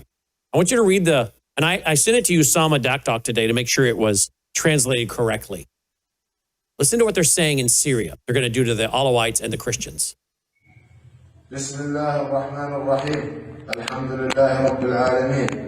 وأعدوا لهم ما استطعتم من قوة ومن رباط الخيل ترهبون به عدو الله وعدوكم أما بعد نعلم من هنا من إمارة حمص بعون الله تعالى أصبح مجاهدين بفضل من الله ومنته لحالة الجاهزية الكاملة لكل من مناطق النصيرية الفاسدين انطلاقا من حمص وحماة وطرطوس واللاذقية مسقط رأس النظام النصيري الهارب. وتم بعون الله عز وجل تجهيز العديد من المخططات لاستهداف التجمعات الخنازير النصيرية ومدارسهم الفاسدة وكنائس الصليبيين الكفرة. ونعلن من هنا ومن هذه اللحظة بدأ عملياتنا حتى نعم الإسلام ورفع راية لا إله إلا الله بكامل سوريا ومن بعدها بإذن الله سندخل القدس فاتحين والصلاة والسلام على خير المرسلين. But there's peace in the Middle East, Annie. There is peace in the Middle East. They're gonna, I love that every single one of them, from the mullahs of Iran to Al-Qaeda members to Mujahideen of Syria, they all end with, we're going to do it here and then march our ways through Jerusalem. Have you noticed that? Yep. It's like the end game But we made a everlasting peace. Israel is good to go because I know you are okay with me. I'm going to plug my latest Substack. Please. Title of it is Let's Split Some Hair. Yes, I was being sarcastic because when we reported on the Qatar base, everybody started splitting hairs. Well, it's not technically a base, it's a facility inside the base, and we don't know how big the facility is. I'm like, oh, is that what we're doing now? Splitting hairs? Let's do that. I went through the entire text of the peace deal that was signed in Egypt. I broke it paragraph by paragraph, and I put my own information underneath of it as notes, some of them as translation. And within that, I was able to prove that not only there is no peace in Middle East, what they signed, by the way, 4 countries signed it. Trump from United States of America, and then you have Turkey, Qatar, and Egypt signing. Just in case if Common Core has got Americans to where they think the entire Middle East means Israel, Gaza, Turkey, Egypt, and Qatar, we have way more countries. I mean, a lot of them, way more. And by the way, you can't make deal between 2 sides that neither one of them signed this agreement. You invited Iran to your party and they respectfully declined your invitation. Nothing in this so-called peace deal mentions Islam because we don't do that. It doesn't even mention radical Islam. It just doesn't mention Islam. And as long as they don't come to realize, by they, I mean President Trump, Kushner, Witkoff, and the rest of them, you do not get to make peace anywhere because you are not Jesus Christ. Now, if you want to make temporary ceasefire between a couple of countries to make yourself feel better, you still can't even do that with Muslims. Because between, as Shahram said, between Hudna, Taqiyya, and regrouping, they will always deceive you. By the way, their God, their Allah is the greatest of deceivers. So we're just going to keep circling. And Americans are going to keep following, Brannon. You know why? Because me and you and Shahram and the rest of us are being demonized by the right. We're boycotted. We're called all sort of names. After years of reporting, now my own supporters accuse me of reporting on fake news. Yeah. Though a few hours later they see about it and they read about it, they don't come back and say, sorry, we accused you of making things up just because your sources are a little ahead of us. They keep calling me a liar. I'm spreading misinformation. They don't want to know. As Shahram said very brilliantly on earlier on my show, he joined me today. He said it the best. They're declining the knowledge. And we all know what happens to those who decline knowledge. They perish. Mm-hmm. Guys, in conclusion, we now have the governor of Minnesota, I guess, signing legislation which allows illegals to obtain driver's licenses for IDs. And now Minnesota election officials confirm that illegal aliens can now vote in state elections using these driver's licenses. Mm-hmm. It's done. A packed room at the St. Paul Armory erupted after the governor's signature made driver's license for all the law of the land. So we give driver's licenses to anyone here. You don't have to be a citizen. You don't have to, which is a photo ID. So if someone comes in, they register, they have the driver's license, but they have an incorrect social or no social or whatever. So then they become incomplete.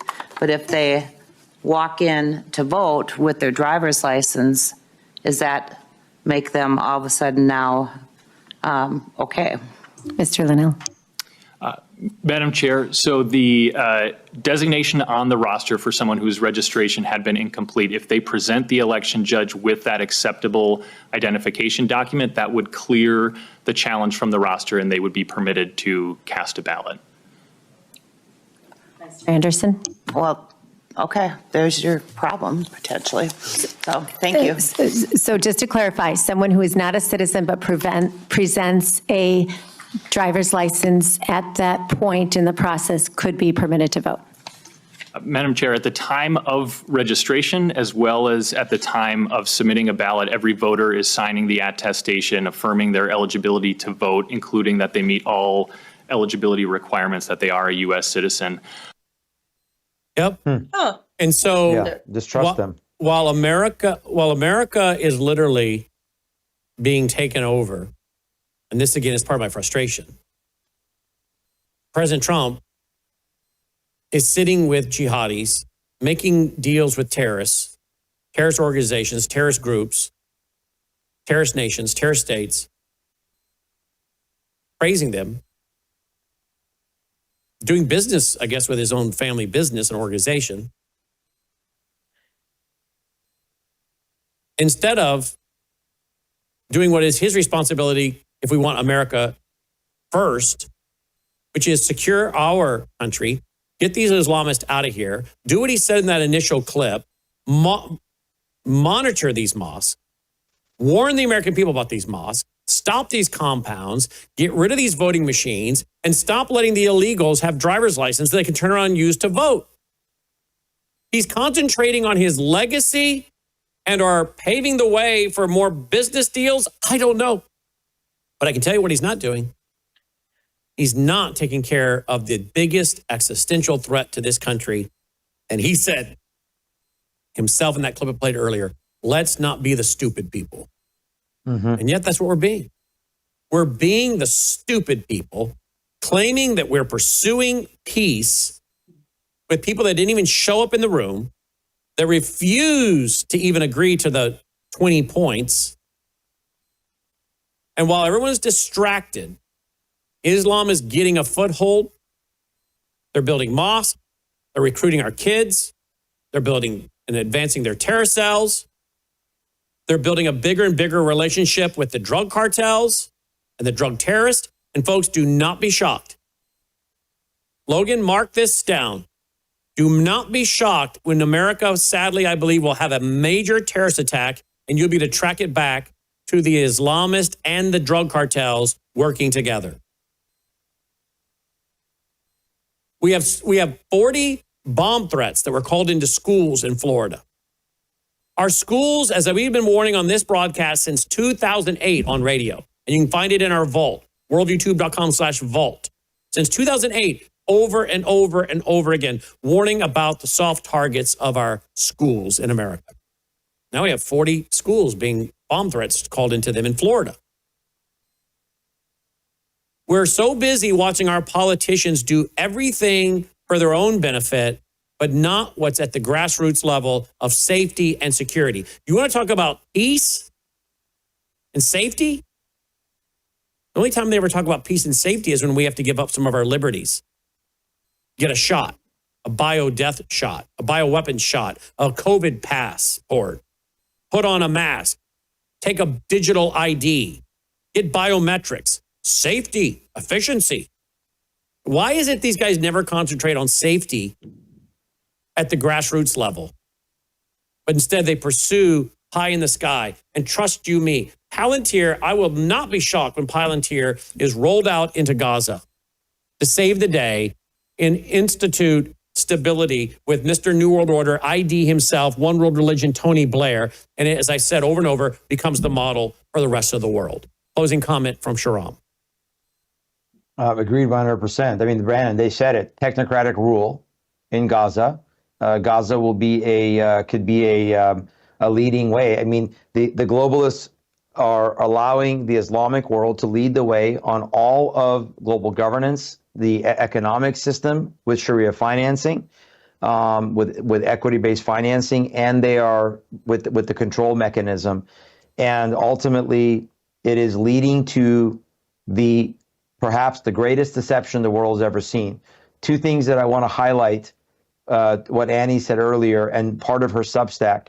Number one, Islam allows them to call for peace when they believe that they are not in the position yet to fully take over. This is the 47th chapter, 35th verse of the Quran. So do not weaken or call for peace while you are superior. So when they call for peace, it's because they sense that they need to shift strategy. And this should be our opportunity right now to actually push back, and yet we're succumbing. And that's to our demise. We are being foolish. We are being the fools. Our leaders are being the fools. And Islam is God's judgment on this nation and on the world. Secondly, spiritually, Brannon, Muslims believe Jesus is going to go to Syria, to a white minaret, and then lead an army to Jerusalem and take over and establish Islam on the planet. The good news is we know that the true Jesus, the King of Kings and Lord of Lords, is coming back, not only to destroy the armies of the Antichrist and destroy all of this false ideology, but to usher in everlasting peace. Christians should not be deceived. And those Christians that are politically connected to MAGA, your allegiance is being questioned right now. Is your allegiance first to the King of Kings, or is your allegiance to MAGA? This is the time to choose, because our allegiance must first be to the King of Kings. And this is the test for you, because right now we should be collectively calling out President Trump and all these demonic deals with the devil and saying, you are not being true to your America First policy. Instead of him getting praise, when the left praises him, you know something is wrong. That's where we should be right now. And thank you, Brannon, for being willing to give us the platform to say what needs to be said, not what is politically or financially expedient for all of our ministries. Thank you. Thank you, Shahram. Closing comment, Annie? I will say everything Brannon said, everything Shahram said, but on top of that, I will also say, one, keep your eyes on the battle over Jelani between Russia and US. This battle isn't over yet. While you keep your eyes on that battle, remember the battle over Afghanistan between Russia and US. Remember the battle over Egypt between Russia and US. We're watching history constantly repeat itself. However, I do understand many Americans don't have the Middle Eastern history that we might have. So pay attention. We will pay the price when the highest bidder take over control of Syria. Either if it's US or Russia, doesn't matter. We will pay the price. So if you're interested, I would say pick up your phones, contact your representatives, write letters to White House, and tell them to back away from this battle. Let Russia have Jelani. That's completely fine. We do not want to spend trillions of dollars again enabling another jihadi government like Taliban and Mujahideen, while we have to be killed because they decided to go up against another, destructive Western country to create chaos in the Middle East. Didn't we go into Afghanistan thinking we could take on Al-Qaeda, right? And yet Al-Qaeda is stronger today in Afghanistan than it was before we went in. And how many trillions of dollars are we now in debt from that? How many lives were lost? How many limbs were blown off, right? Al-Qaeda is stronger in Afghanistan today than it was before the war. Is that a true statement? Yes. Yeah. Yes, and we need to also remember Iraq, because that's where part of Al-Qaeda power was involved as well. Mm-hmm.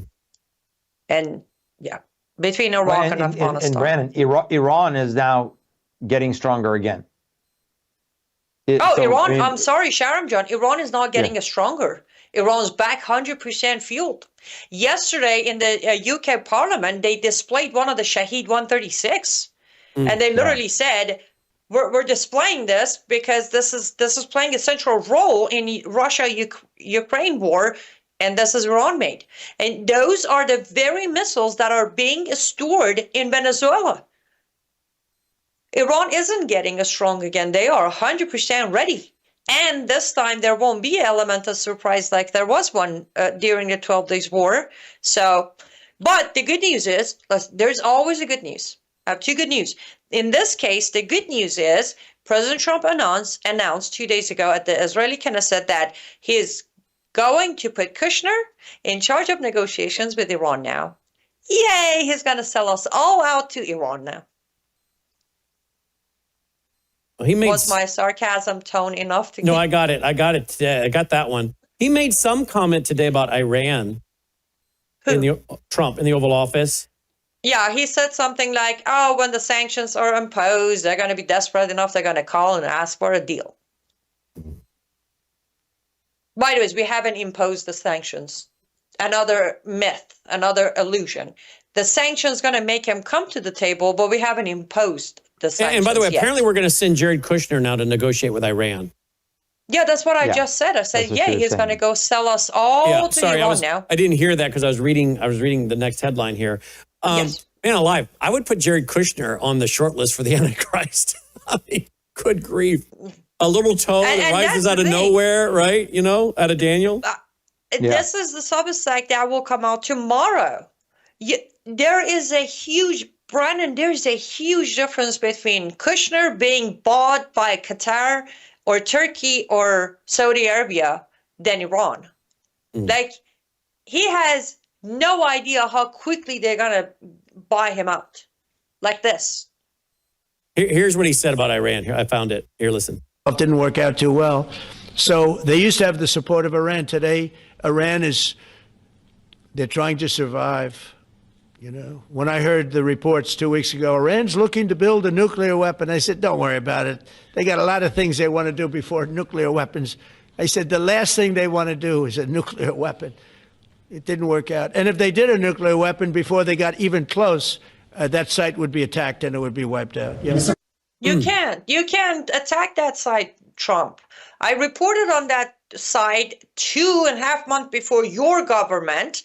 And I specifically mentioned Kolang Mountain. It's 150 meters deeper than the last one. The agency has already made it very clear that, one, they confirmed the over 400 kilograms of enriched uranium is inside Kolang. Secondly, they very much confirmed that it is untouchable. What? He is so full of himself. You saved Khamenei. Now you want to go back and bomb him again? You should have just back off and let Israel finish him. Well, he bragged that he saved it. He bragged that he saved it. He did. Not only he bragged, but he was so disappointed. You know, he does all of this for the out of goodness of his heart because he cares for America so much. But his whole Truth Social post was, how dare I saved him? Why didn't he come back with a thank you? Do you even know who you're dealing with, Trump? Khamenei's not going to come and say thank you to you. But the point is, what he said is an absolute lie. They have already started, and that's why the agency for last 4 days is begging the EU to get back on the table one way or another to find a way to go in and monitor what's happening at Kolang Mountain. And seriously, you put it up, but for your audience, anybody who might come across this clip where some leftist or some MAGA is going to cut it and say, she's making things up, fake news. Go to my Substack and look up mountain, just like the word mountain. You'll see the Kolang Mountain Substack published back in July 26th, I want to say. Around July 23rd to 26th. The agency is worried officially that there is no existing weapon right now that can reach that deep. Okay, I'm sorry, I'll calm down now. No, it's all right. I just hate the lies. And by the way, let's point out what who are the advisors, right? Who are the advisors around this guy? Well, I want to go back to a March 2nd tweet by Laura Loomer. Pam Bondi, the U.S. Attorney General, was registered foreign lobbyist on behalf of Qatar. She was compensated $115,000 per month by Qatar. Qatar has given over $1.8 billion to Hamas over the years. And she brings the receipts. You wonder why Trump says these things, makes these decisions. I have to ask, who are his advisors? And follow the money. Follow the money. I don't want to be Debbie Downer and negative, but what I'm trying to do is avoid people being deceived. The country is at risk, right? We are in great peril as a nation. We're in great peril, and the country is asleep. Half the country doesn't even monitor what's going on. They don't care. The percentage that are would never, the left is so delusional in what they believe. And then you have so many on the right that are delusional in what they believe. You have Trump deranged syndrome on the left, and you have it on the right in different ways. And the truth, they always say, is in the middle. And they say the truth is usually in the middle. We got the extremes on either side. And here we are just trying to go down the center with the truth and say, folks, the ship of state is at great risk. We are at risk for a massive terrorist attack. And how are they going to spin it? Because you can't control some of these groups. By the way they were designed, they were not designed to operate under any commands. They were put in the field and told that when they have the opportunity, go. Here's how they're going to spin it. These are all the illegals Biden regime led in the country. These are the 60,000+ Afghans Biden regime allowed into the country. That's how they're going to spin it. And then the next thing they're going to say is, therefore, we need everybody biochipped and biometrics and monitored the mark of the beast so we can be safe and secure. Uh-huh. Yeah. So all I'm trying to do is tell you folks where we are, what is reality, what are the trends, where we're going, so we all know up front. Then you can talk to your elected officials. You can send this show to them when it's posted. You can tweet it. You can text it. You can write articles about it.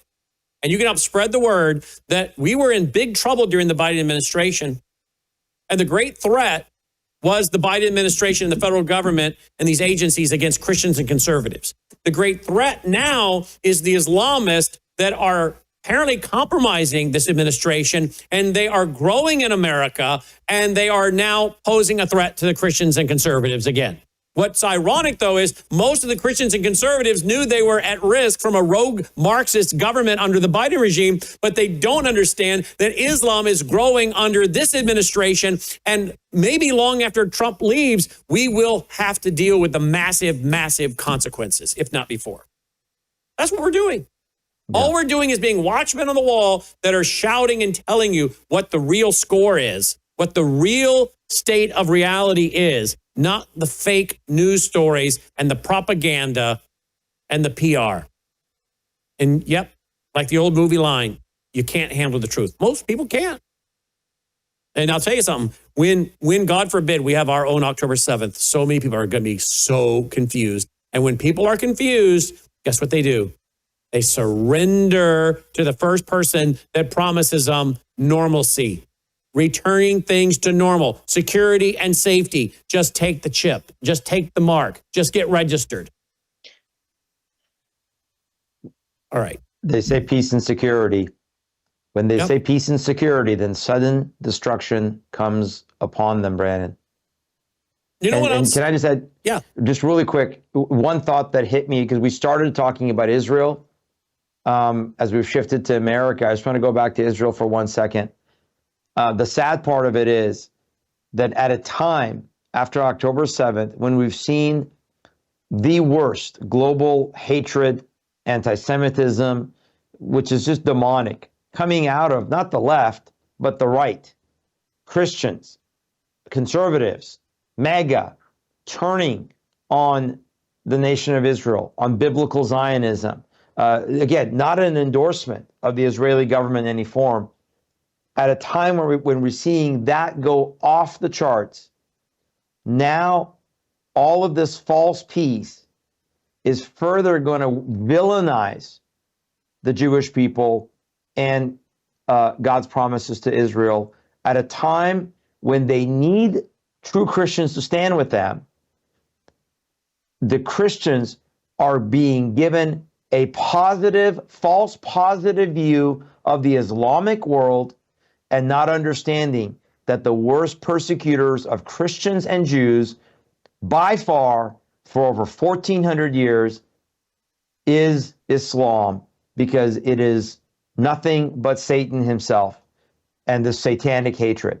That's what's sad to me, is every bit of ounce of work we have done to try to actually defend the Jewish people and the right of Israel to the land and their self-defense is going to go out the window because of this fake facade of how wonderful the Islamic world is and how they're pursuing peace.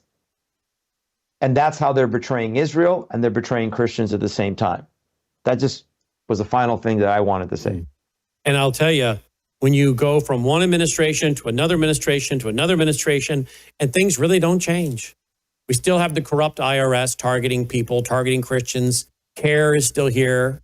We have Hamas here, Muslim Brotherhood, CARE, right? Nothing's really Muslim changing. Brotherhood is not designated yet. Right. Muslim Brotherhood is not designated as a terrorist organization. It just seems we go from one administration to another. And really, at the end of the day, nothing changes. We're told that, all kinds of things that when you go to research them, that's not really an accurate statement. But we're told one slogan after another that we did this, we did this, we did this. And you go search, you're like, well, wait a minute, that's not fully what you did. And so there's a lot of trappings. And what it causes me to realize in part is that I cannot put my hope and trust in man. There you go. And that the most important thing we can keep doing as Christians is teaching the Bible, giving an understanding, and preaching the gospel. But not just preaching the gospel. We have a lot of Christians in America, and I'm so thankful they're Christians, but they're still drinking milk. Yeah. They can't eat meat. They don't know much about the Bible. And it's incumbent upon us to not only get people saved through hearing a biblical gospel and they're accepting that message of repentance and believing on Christ, but it's important that we then teach them. That's why we're all so passionate. These are deeply, deeply spiritual and theological issues that we're talking about, whether people know it or not. And they're not up for negotiation. And we also understand these are the people that will kill the Christians. The Bible says they will kill you thinking they have done a service to God. Mm-hmm. The question is, what God are they killing you for? Mm-hmm. I think a lot of times we in America have thought that Bible verse, they will kill you thinking they've done a service unto God. We thought, well, that's just the false God of Christianity. In other words, they've made up a liberal Jesus, a social justice Jesus. I'm not so sure that's what that means. I'm starting to think they will kill you thinking they've done service to God is the God is Allah. And I'm thinking, I am starting to think Islam, and I've been saying this now for months, Islam is going to play such a major role in the last days that most of our dispensational Bible teachers, who I love, they're missing it. They missed it. And a lot of them weren't alive when Islam, really put the pedal to the metal after 9/11. So they didn't have the understanding. So I can't blame them. But we still have a lot of Bible teachers today that don't want to see Islam, where I think Islam is clearly involved. And here we are trying to warn the church that the great threat of Islam and the conversion of your children to Islam, and watch all the kids who convert to Islam because we were told that their leaders are good people, strong people, good-looking people. Mm-hmm. Don't be shocked when a lot of some of the MAGA folks turn to Islam. Because after all, we were told those were good people. They were strong people. They were handsome people. They're successful people. They have tons of money. Trump was bragging about one of the Arab groups and how much cash they had the other day. I thought, who cares how much money they have? Why is everything always evaluated by someone's money? So I cannot stress the number of messages we're trying to send tonight. All right, let's conclude with you guys so we can get up to Usama. Thank you, guys. Annie is liveuptofreedom.com, liveuptofreedom.com, liveuptofreedom.substack.com, and tilministry.com, tilministry.com. It's going to be interesting to see the feedback we get tonight. How many people say, I'm never listening to you again. All right. But if you want truth, I think we've proven for 36 years, we won't sell out. We're not going to sell out for money and popularity and fame and big numbers. We'll leave that to other people on social media. We're not doing that. We're not going to sell out for access for the best interviews. But our listeners, our supporters, our viewers, that's why they tune in. They realize we are free agents. You don't have to agree with everything we say to agree with a lot of what we say. Right, guys? That's right. Absolutely. The guys in the control room said, yeah. Amen. All it takes is to be willing to even hear it. That's all it takes. A lot of people block it right out. We need people to just hear us out. As a very good friend of mine always said, hear me now, believe me later, but at least hear me. Mm-hmm. Yeah. Hear me now, believe me later. That's good. All right, TL But Ministry. you know my pattern. Yes. Yep. TILministry.com and liveuptofreedom.com, substack.com. Thank you, guys. And guys, look at that. Without a commercial break that whole time. So if you appreciate what we're doing, we need your support. We need it now. I think we've proven we're an organization that's committed to the truth.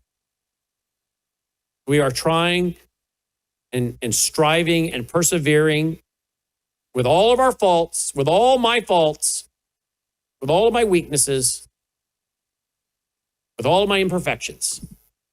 I'm still striving. I'm still trying to persevere. I'm trying to be responsible with what God has entrusted to us. And I know many of you would say the same thing about yourself. We're the first to admit we're not perfect. We don't know it all. We don't rise to the standard of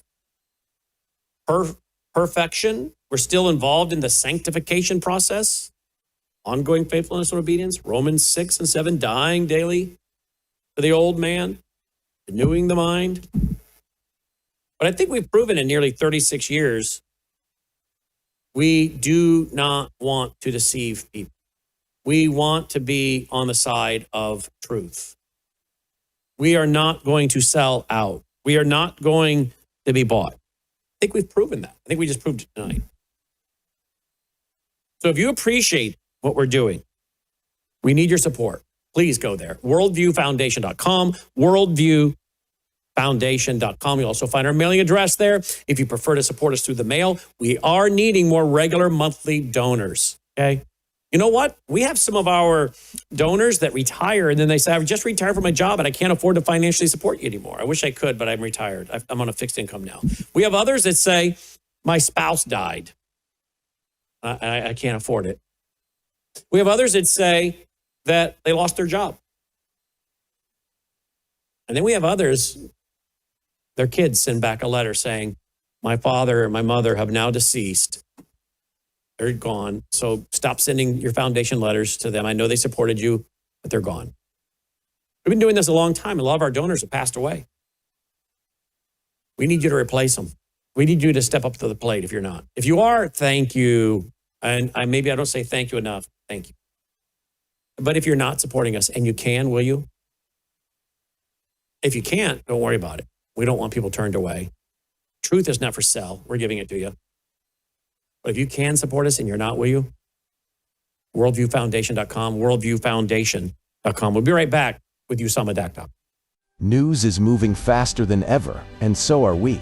Worldview Tube brings you 24/7 live stream coverage and now real-time alerts when it matters most. Once you have the Worldview Tube app installed, exit the app and navigate your way to Settings.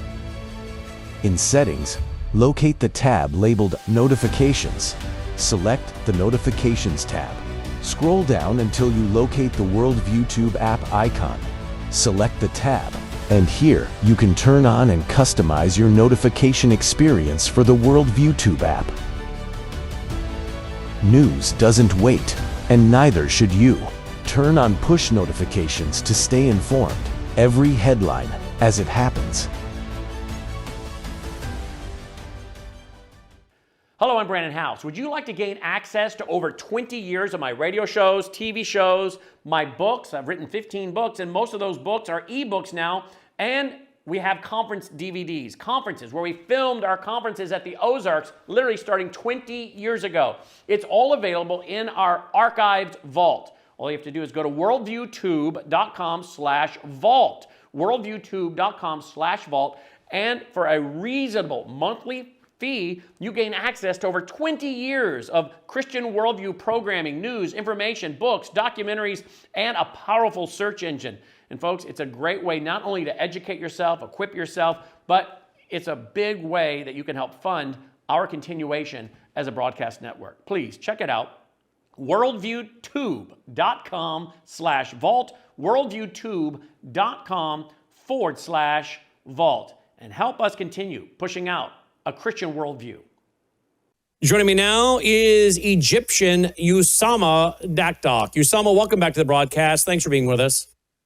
Thanks, Brannon. It's always good to be with you and all your wonderful audience. You too, my friend. All right, today on radio, we had a great friendly debate with our reporter on the ground in Israel, Aaron Lavarco. And we got a lot of feedback. A couple of people thought I was being too tough on him. Others thought, you need to let him talk more. Okay. But here's the deal. I knew what he was going to say, so I didn't need to have him say it.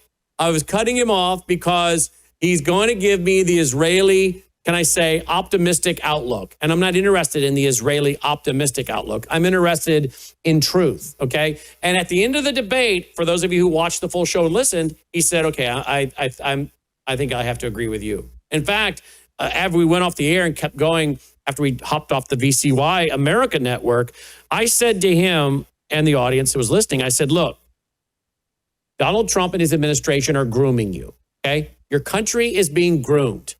Now be ready to be raped, okay? And he actually texted me, he said, when you use that phrase, that really, he said, I'm thankful for you, Brannon. You're right on the ball. Being groomed, as you said, hit a nerve. And, I understand he's fatigued and tired. His country is also fatigued and tired after 2 years. I'm glad to see the 20 hostages come home and they're, sort of getting some of their deceased back slowly. But Hamas has never signed the deal. They were not in the room. And you've got someone negotiating and claiming a global peace deal, President Trump, whose family is doing business with Qatar. And then you got Jared Kushner involved. And I'm sorry, I just don't think you have neutral negotiators here.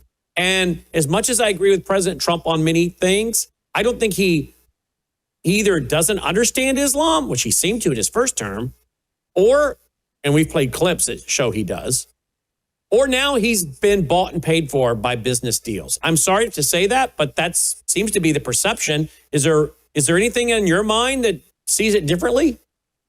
I will move on to maybe a third option, which is he cannot, as well as the rest of the West, handle the truth about the problem with Islam. I mean, I don't know how many people ever thought to ask themselves, who are Hamas?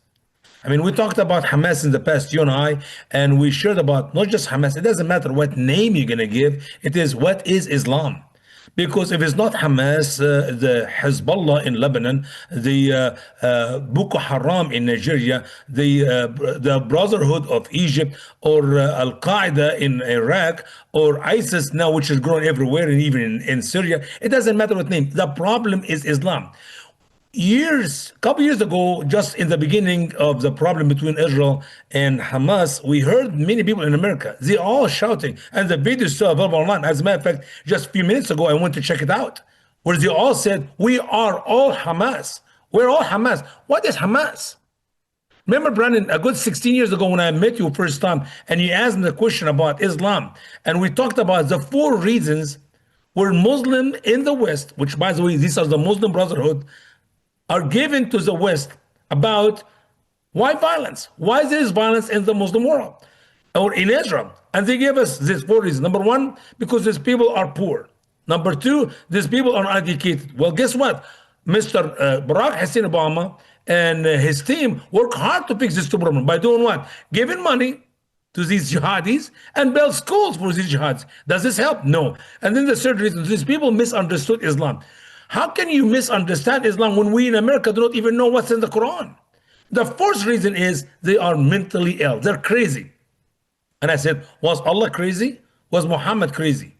Now, if that is the case, then what happened, or what we discovered just yesterday from the 20 men who released, 20 victims who released out of Hamas, they're telling a lie. But guess what? What I shared with you, Brannon, 15 years ago, it's been proven right again yesterday. These people who were literally kidnapping and abusing these Jewish citizens were doctors, were teachers, were lawyers, very well educated, very well financially aided. I mean, these are Muslims. So the problem will go to Trump and to everyone in the West. What is Islam? And in reality, you cannot, and here's the second part, you cannot face the reality of ending the problem with Islam after you know it. And I believe Mr. Trump knows Islam very well, by war, by bullets, because then you have to kill 1.7 billion Muslims. You can't. You can't even kill 2 million in Gaza.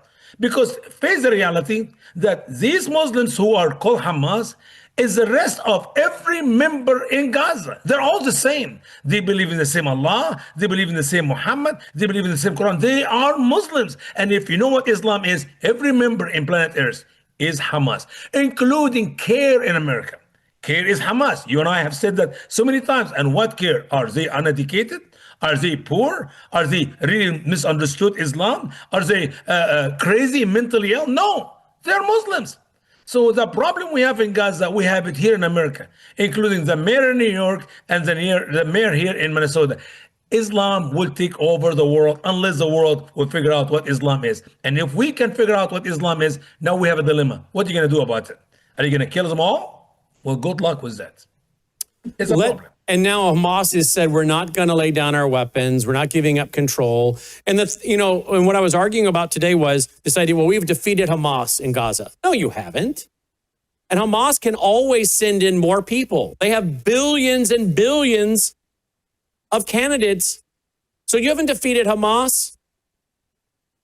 You can call them by a different name, but they're still going to be there. This ideology is still going to be there. Okay. Number one. Number two. Even we just look at Gaza. We killed 50,000 and there 50,000 were born. So where is the loss for the Muslim of Gaza? Nothing. They can make another 50,000 in the next 9 months. Well, on top of that, you're turning Gaza over now to the United Nations. Here we go. UN countries signal willingness to help pay $70 billion Gaza rebuild bill. Oh, really? The UN, the ones that had UNRWA there, which is the group in Gaza that was hiding out terrorist weapons, had their teachers celebrating, and they say some of their graduates were involved in the October 7th event. That's now who's going to be in charge. Okay, let me get this right. They carry out October 7th, and as a reward, Qatari gets to jump in and work as the negotiators. Qatari gets an air base as a part of their reward for killing Jews in Idaho. Hamas, working with the UN and their Hamas buddies are now going to control Gaza, in part, with Tony Blair. I mean, am I the only one that sees that the people that were behind October 7th and their friends and partners are now going to be in charge of Gaza? Am I right or wrong? You're absolutely right. So how stupid is this? And why is it? Why is it Americans cannot see this? Have we lost the ability to reason, logic, and context? The very groups that enabled Islam, the United Nations, people like Tony Blair that want to play, kumbaya with them and build a one world religion. These people, Tony Blair, the UN, they're going to be the PLO. They're going to be involved over there. How stupid is Israel? How stupid is the whole world? How stupid are the people in the West? And I think this stupidity can end by simply just reading the Quran. If the people in the world just read the Quran and learn the truth about Islam, you would not have allowed this United Nations to exist another day. We're paying 40% of the expense of United Nations to please 56 Muslim country. And we'll continue to please them. And this is comedy, Brannon. The war against Hamas will never end as long as there are Muslims in planet Earth, not just the people in Gaza. Forget about the 2 million live in Gaza, because you can get rid of the 2 million of Gaza. Well, guess what? You got Hamas in West Bank. You got Muslims in Lebanon. You got Muslims in Syria and in Jordan, everywhere. There are Muslims. There are 1.7 billion Muslims in the world. You want to have peace really with in this earth? Get rid of all the Muslims. Or, that I'm talking about with bullets, which will never happen. Trust me, this will never happen. If we start doing that in Gaza alone, America will be destroyed in America with the Muslims in America. So would you like to destroy the 50 states of the United States of America to get rid of 2 million Muslims in Gaza? That's how will cost us here in America. It is a problem, and we cannot handle that problem. And I will go back to I wish I was here in America 60 years ago when the first Muslim family left the airplane or some ship to land on that land. Because then maybe I would have teach the church to love the Muslim people and share the gospel with them and lead them to Christ.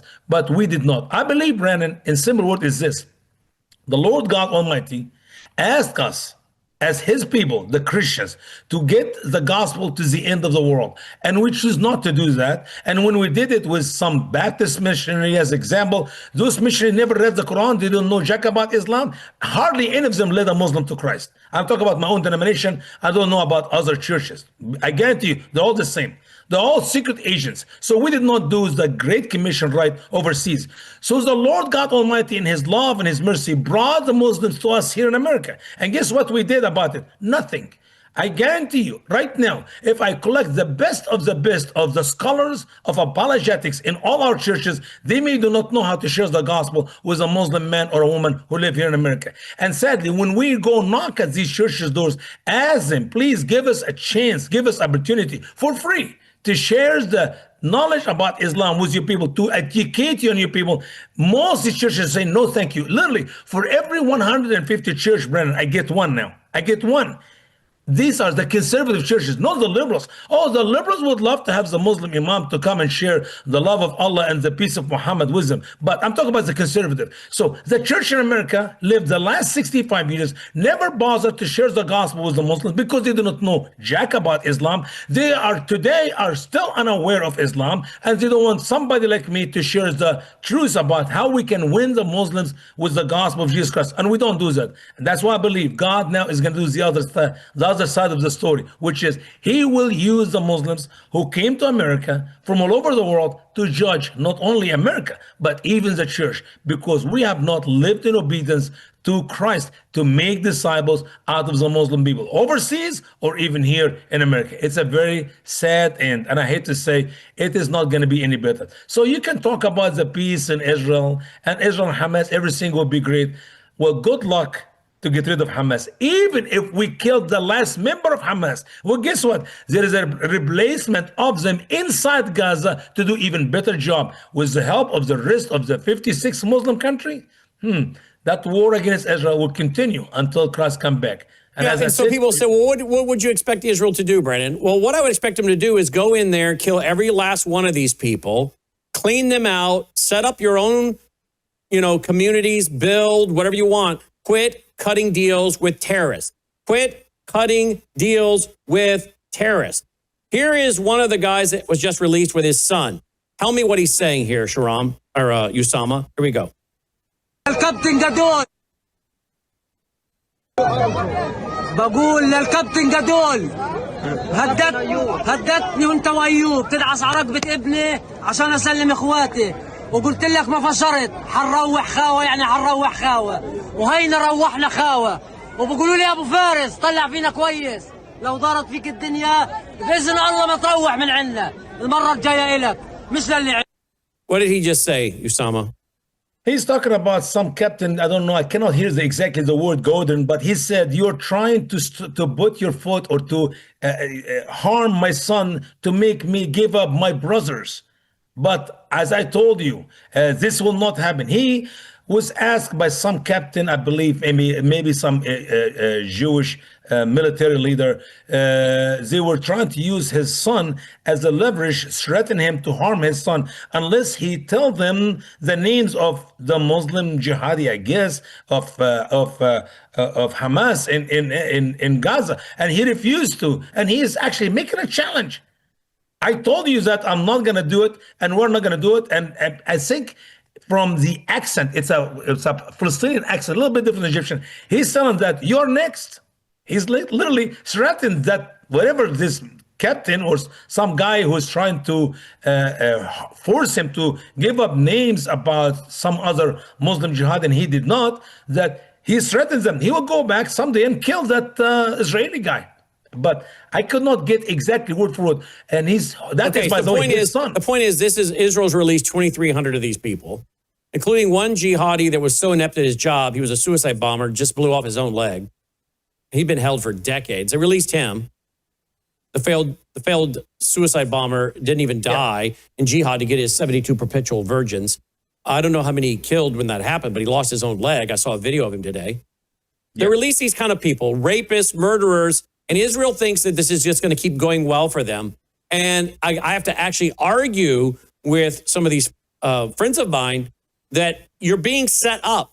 You guys are so eager for peace and to stop the war and your sons and daughters going to war that you're accepting deals that will only bring more murder and death and war. Agree or disagree? Well, you're absolutely right, Brandon. But I also say, as long as these prisoners were in the prison of Israel, they could not kill them. But to tell me that there is peace between Israel and Hamas by releasing these major leaders of Hamas, I'm sorry, there will not be peace. It is war will continue. And maybe now Israel, the one positive thing about releasing these people is that they maybe have a chance to kill them in the battlefield. But there is no peace. There is no peace. And I asked Aaron today, I said, Aaron, do you guys have do you have capital punishment there? He said, no. I said, well, that's your problem. If you had killed every one of these murderers, rapists, jihadists, you wouldn't have to worry about exchanging them. You guys are playing with one hand tied behind your back because of your own silly laws in your country. You didn't arm your people like you should before October 7th. We read the rules on how difficult it was to have a gun. Now you've loosened that up. I mean, you shouldn't have to be told to do that after October 7th. And now you don't even have capital punishment. And they say, oh, it's because we value life so much. Well, what? Yeah. The life of the jihadis? I mean, if you would have killed these people, they wouldn't be there to be used as leverage for negotiating a bad deal. And yet Israel doesn't seem to learn. They do not seem to learn from their own, history, do they? Brannon, there's one verse in the Quran. If we can just put our head around that one verse, not only Israel will learn the lesson for their own safety, for their own future, for their own country, but even America. It is Quran chapter 47:35, and I will not be tired of repeating it for the rest of my life. Do not be weak, calling for peace when you have the upper hand. Why we allow the Muslim to have the upper hand? Why we allow Hamas to have the upper hand? Like you said, why not just when you arrest these people, just kill them? And when you start this war, you're making it so safe. And I know they're under pressure from the whole world. You cannot kill civilians. But we got the Geneva Convention in our side in Israel, which is very simple. If you use a school or a church or a mosque or a synagogue or a hospital as a place to launch war, that place is no longer a safe place, which means the enemy has the right to annihilate all those who live in that place. And that's what caused the killing of the civilian, of the Palestinians. Brannon, in Egypt years ago, we used to have a newspaper, and in the newspapers, they do a comedy, a cartoon character comedy. And I remember this very well, like 40 years ago, when I was only 15 years or 16 years old. Guess what? They have a Palestinian guy, he have a child, 2 children, and a wife in front of him, and he literally sticks a gun between them, shooting on the Israeli. This is a cartoon made by a Muslim cartoon character, a comedy guy in Egypt, in the Muslim country of Egypt. So the Palestinians always hide behind their wives and behind their children because they know that the West will not allow the Israeli to shoot and kill these children and that's why they use the schools for a place to launch rockets against Israel. I'm sorry, it is a dirty war.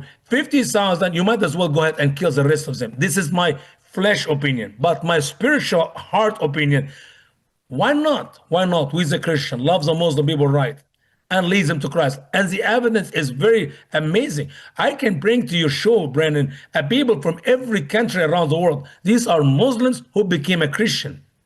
In our broadcast, which I believe we still broadcast on your network on Saturday night, we have Brother Yusuf from Saudi Arabia. I have Brother Adam from Pakistan. I have Dr. Masih from Pakistan. I got Sister Hatun from Turkey. I got Brother Hussein, actually from Gaza. He is a Palestinian Christian who was Muslim. I mean, I can name for you literally hundreds of names of Muslims come to Christ. And if you ask all of them how you became a Christian, it's very simple. We learned the truth about Islam. We read the Quran and we learned the truth about Muhammad. Why can't we take that best way to change the heart of the Muslims and bring peace between these Muslims and the rest of the world by sharing the truth about how savage Islam is? Here is what your Allah taught. Here's what Muhammad taught. But the opposite is true. I mean, you think that Tony Blair, you mentioned his name earlier. What did he say to the Muslim world? Oh, Islam is love. Islam is peace. Like Mr. Bush, George W. Bush, Islam is love, Islam is peace, and so on. And then you get to this propaganda. These are freedom fighters. Yes, the Jewish people are occupying their land and they have the right to fight for their land.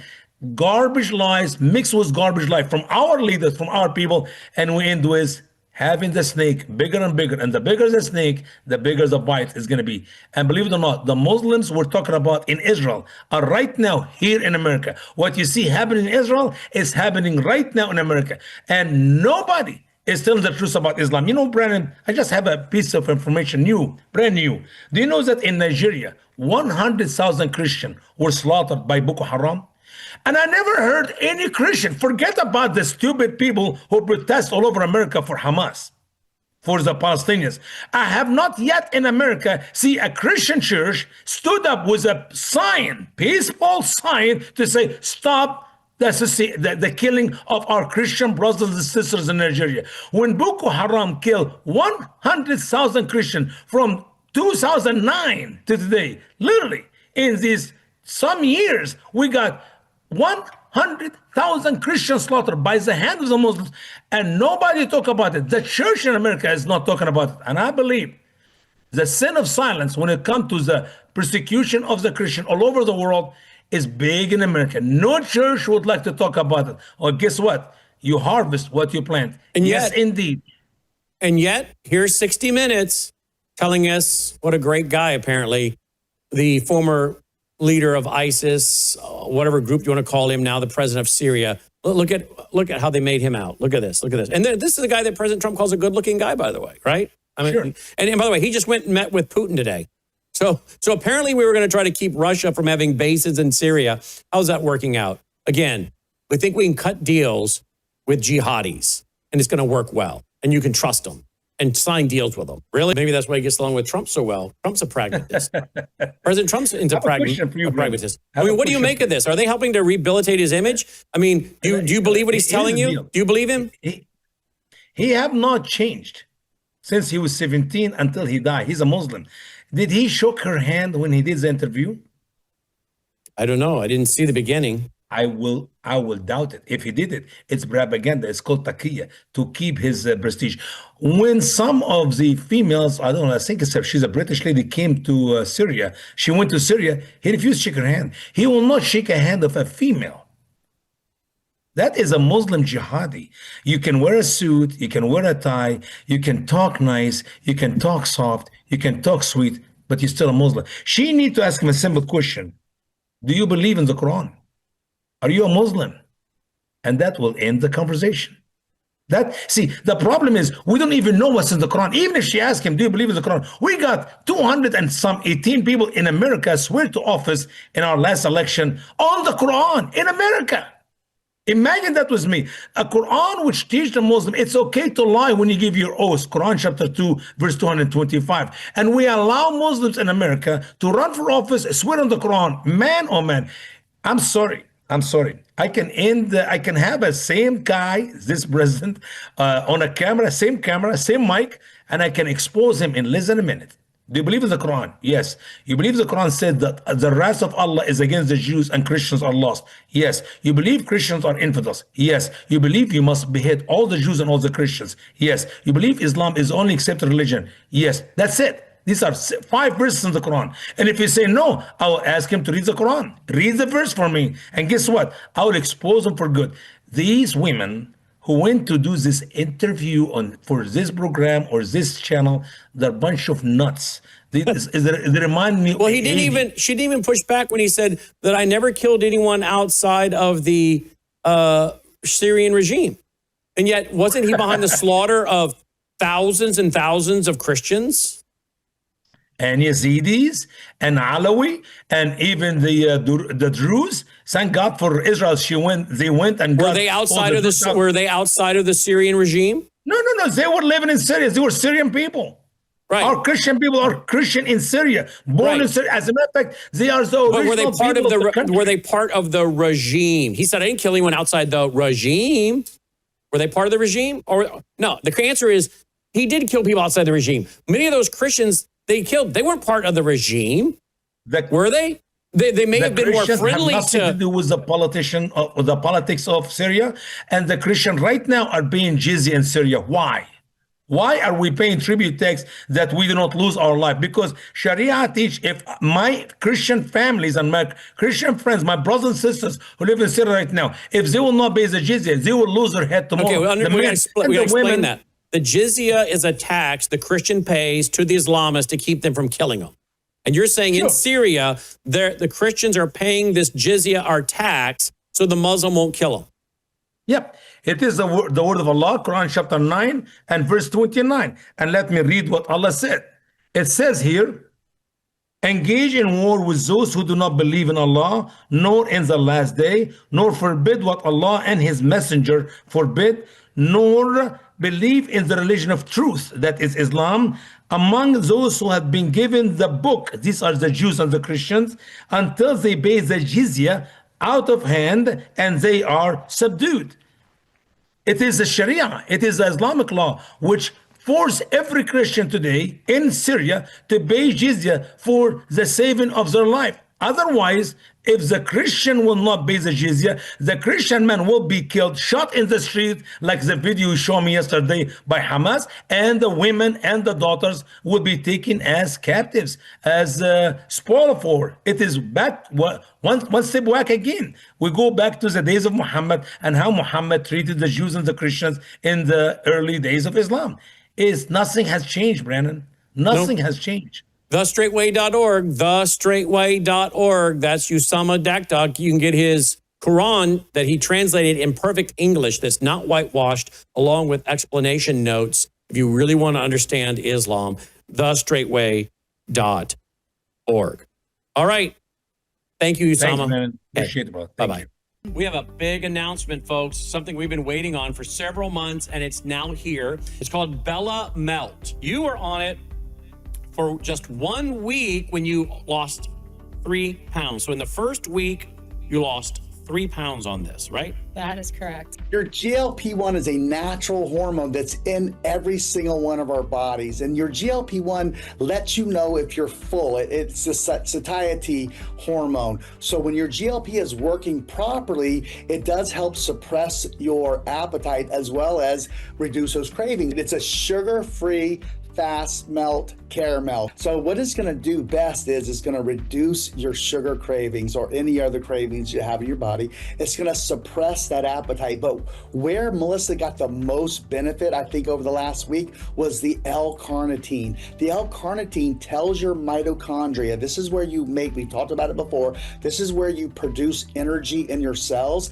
It actually tells those mitochondria to burn fat for fuel. We're noticing other people losing up to 7 pounds in the first week. 4 pounds has been about the average. As you lose weight and as you take these Bella Melts, it's going to help lower that blood sugar in your body as well. All the information is there. MelissaHouseBG.com, MelissaHouseBG.com. Just now introducing for the first time Bella Melt with GLP-1 Fast Action. Joining me now is Michael Weiner as gold and silver just keep skyrocketing. Jamie Dimon says gold can easily go to $5,000 or $10,000 an ounce. Can you believe that? Ooh, I remember 10, 15 years ago talking about gold at 5,000. People thought that's crazy. Those are crazy numbers. Can you imagine what would be going on in the country if the price of gold goes to $5,000 an ounce? Well, here we are today. Let's go with what the gold price is. Right now we got gold sitting at around almost, $4,200? Let's see here. Oh, there it is, $4,207. And silver is at over $53 an ounce. Joining me now is Michael Weiner. Okay, Mike, you predicted last year or earlier this year gold would be where by the end of the year?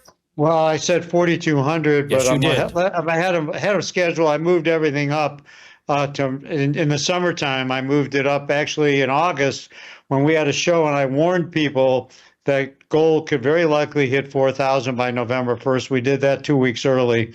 What's really fueling it even faster is the shutdown. But we talked when, Brandon, you talk, I remember our shows we did 10 years ago on the radio, and we'd be talking about things. And what people we talked in January, the first couple days of January, gold was like 2,400, 2,500. And I predicted $4,000 gold. And you said, seriously, something to that effect? And here we are.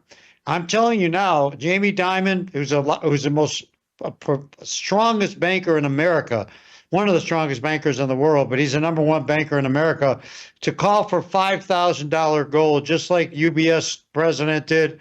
That's a warning. But what it is for all of the viewers to understand is don't sit on the sidelines, because what's running gold right now is not just excitement and it's a great investment. Gold is money that's literally being a conduit to the new digital systems globally. And if you do not do something to protect yourself further, you will be paying me more and getting less, because restructuring is on the way. And we're finding, Wes and I, we talked about it last night late, about lethargy. People just sitting back and saying, well, I'll see. My financial guy or gal is telling me this or that. Well, what do you expect them to tell you? Did they tell you in 2008 to get out of the market, or when it crashed to hold on? It's your money. You're going to lose, not me, not them, you. Protect yourself. Well, We've done well, and that's what's important. Gold is doing amazing. I mean, 2 years ago, it was at, what, $2,000 an ounce? Just 2 years ago. So you could have more than doubled your money in 24 months. Not that that's what gold's about. It's a hedge against inflation. But Dimon said, quote, gold, quote, easily could go to $5,000, $10,000 in environments like this. This is one of the few times in my life it's semi-rational to have some in your portfolio, end quote. It's semi-rational to have gold in your portfolio. Well, there you go. Well, you're going to see something like that from a paper person. He's a paper guy. Yeah. But he's being very honest, because in all due respect, his business is not based on gold. His business is literally based on paper. His investment business, et cetera. But if you brought the Rockefeller family in, who owned Chase Bank, they used to have something called the Iron Mountain Depository in New York. It was a storage facility underneath Wall Street. I got to go there in 1979 and go into the vault. Everybody was walking around. It's like a big caves, and it was huge, like this huge baseball field full of just openness, like a damp basement. And guess what that was used for by the Rockefellers? To store their stock certificates. It shows you how wealthy they were to have all that paper. But what were they storing in 1979 there? Gold. That was one of the largest depositories in the country at one time that got moved. But that's literally a very famous facility, and that's where the Rockefellers stored stock certificates in the 1900s, and then they moved it to gold later on. Well, look at this. Bank of America calls for $5,000 gold and $65 silver in 2026. That's over at Kitco News. $65 silver next year. I'm looking next year for gold at 5,500 by year end, 5,000 by October 31st, 4,400 to 4,500 the first quarter. I'll give you all my predictions now. And silver, I said, $60 to $80 an ounce. The big story with silver is that silver is tested its $50 range. I said if it runs up to 55, excitement will run it up to 60, and then after that, it's going to move. I just have to watch it. I think it'll reach a limitation. It's not a financial instrument. It's an industrial metal that's also involved with corporations, developers, industry. It's not just a commodity of financial means as gold is. So it's got to be watched. We do that. but I'm not going to be a person sitting here talking about $200 silver, because I don't see it at all. And if you remember, Brandon, when you talked about gold at $2,000 an ounce, you were on the radio, and I said at that time, when gold went over $2,000 an ounce, it will never go below it again in our lifetime. When gold stabilizes right now above 4,000, you're going to never see it below that again in your lifetime. Done. All right. So let me ask you this, Michael. What does someone do? Let's say gold goes to $5,000 an ounce. Silver goes to $65 an ounce. Will there be anybody that wants to buy it at those levels? Of course. Absolutely. And we do. One of the things about Swiss America, which you enjoy with your worldview people, is our ability to repurchase. We haven't missed a repurchase in 44 years. Okay, let me make sure that all understands. You guys have not missed a repurchase in 44 years. That's exactly correct. Okay, so let's say it goes to $10,000 an ounce. All of a sudden, everybody, the people that bought in at $2,000 an ounce, they're saying, okay, I'm going to take my $100,000 I put in at $2,000 an ounce, and I'm going to cash it out at $10,000 an ounce. That's a major uptick in your investment. I'm going to take that and take those profits off the table. Your company's going to buy it at $10,000 an ounce? Of course, because first of all, we're not a futures company. We're not selling the price.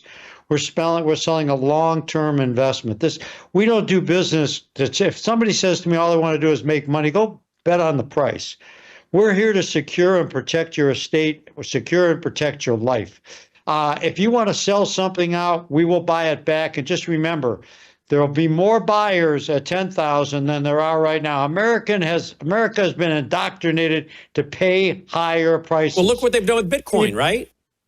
Exactly. What are they paying for Bitcoin for one coin right now?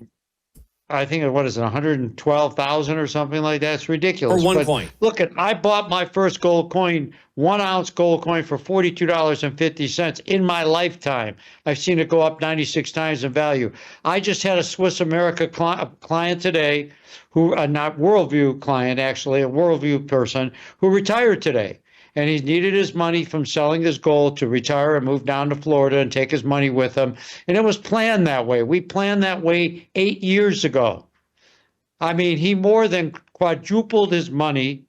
And not only that, what a smile on his face. Can you ask him to make a donation to worldviewfoundation.com since we introduced I can do that. I can do that. But what a wonderful comment that he made. He said, this has been such a peaceful investment for me. It's just been, I haven't lost sleep at night. I haven't been concerned about getting phone calls that my market's crashing. All I know is 8 years ago I did this, and now I'm getting like almost $750,000 out of a $200,000, a little bit under $200,000 investment, which pays for my house and gives us something that we never expected. Can we say that again? So he did a little under 200,000. Correct. And he's getting back 750. 748. And he can go now and take that and put it into a house in Florida. Correct. And guess how much information I needed from him when I wrote him the check? We didn't. The company writes him the check. Zero. Nothing. He bought the private gold. So how he handles his business is between him, God, and the IRS. He's got privacy in what he's doing, and he's retiring peacefully. But he also didn't have to lose sleep at night with what's going on. The idea of what our goal is to offer you that security. But people got to get off their seat. My dad used to say you could always find people who sat on the fence because they had a welt on their rear end. The reality is if you want to sit back and do something, you're going to pay me more later, or you're going to be forced to do some because of changes that happen, not with the gold market, but with the financial world. And the reality is don't sit around anymore. Get active. Be reviewing your portfolio.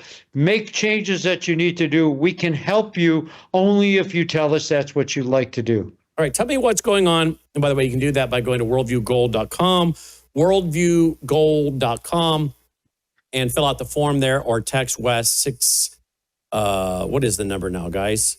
6. I forgot. Throw it up there. 602-558-8585. Needed help getting started. 602-558-8585. All right. Gold, silver, those are hard assets. How do you think other assets are going to do? People that are into, say, land, farmland, rental properties. How are those hard assets going to do as the dollar unwinds? I believe, I said this on the show before, I believe America's rich enough to rent. I think that rental properties are going to be very, very prominent in today's world for the people, rather than getting an apartment, would rather live in a house with their family and go to a good school district, and they can't afford to put up what's necessary to own a house necessarily right now, and it's nothing better than that. Land I get concerned about, because what happened with Roosevelt in 1933 is that people, when there was a retracement, they couldn't afford the cost to carry. They didn't have mortgages, they couldn't pay their taxes, and they lost their land because of it. But housing and offering people the ability to own them, rental property, it goes back to the portions in the Bible: gold, silver, land, and cattle. Cattle's doing great. I believe housing market is something that will eventually correct itself because it's way overinflated. But to help your fellow man, why not own rental property that you can sit back and offer somebody the ability to live in a nice house for their family without having to be concerned about having money out of pocket that they don't have. But what about, so I think, you say you might be a correction in the housing market. You know, there's some markets where the housing market didn't overheat, like Arizona, other places. Here in the Mid-South, our housing market never overheated. It just did a 5%, a year for the last 10 years or whatever on average. So it didn't overheat. It's basically not even keeping up with inflation, or just at inflation, depending on what you think inflation rate's at. But if the dollar goes down, don't these hard assets of property have to go up? Absolutely. The whole thing is you got to have the money to pay for it too. So if your money doesn't for the investor, go up, for the investor, they're holding those hard assets of property, rental properties. Those homes have to go up, because if the dollar's going down, you can't build that house for the same price. So obviously the value of that home is going to have to go up. Even if there's a reset and prices come down for a period of time, there's going to have to be where it just starts going right back up, just due to the fact the dollar is being debased, regardless of demand or lack thereof, or over demand. Absolutely. But look what happened in 1979. We had the highest interest rate rise up we've ever seen. Mortgage rates went over, you couldn't even get a mortgage. It was 20%. The interest rates were at 18%. And builders in the house and the value of their property went way up, but they couldn't get loans. They cost their developing their business, and expenses were crazy. And I can tell you now, because I owned the largest gold company in America for a number of years. My partners and I were buying property back in where I come from in Michigan for a song, because builders had to sell it just to get cashed out before they lost it. So, we did that because of our gold, literally. So what you have to do is be able to be balanced, to be able to take advantage of that when it does happen, because prices will go up, but the ability to be able to hold their property will go down for some people, and you will have the ability to take advantage of that if you have the right position in your portfolio to make that happen. It's not going to happen with stock certificates, and it's not going to happen with CDs or annuities, because the annuity market, for those people who have annuities, you got to understand, it's not based on government guarantee. It's based on the position of an insurance company. So if that insurance company goes broke, so do you.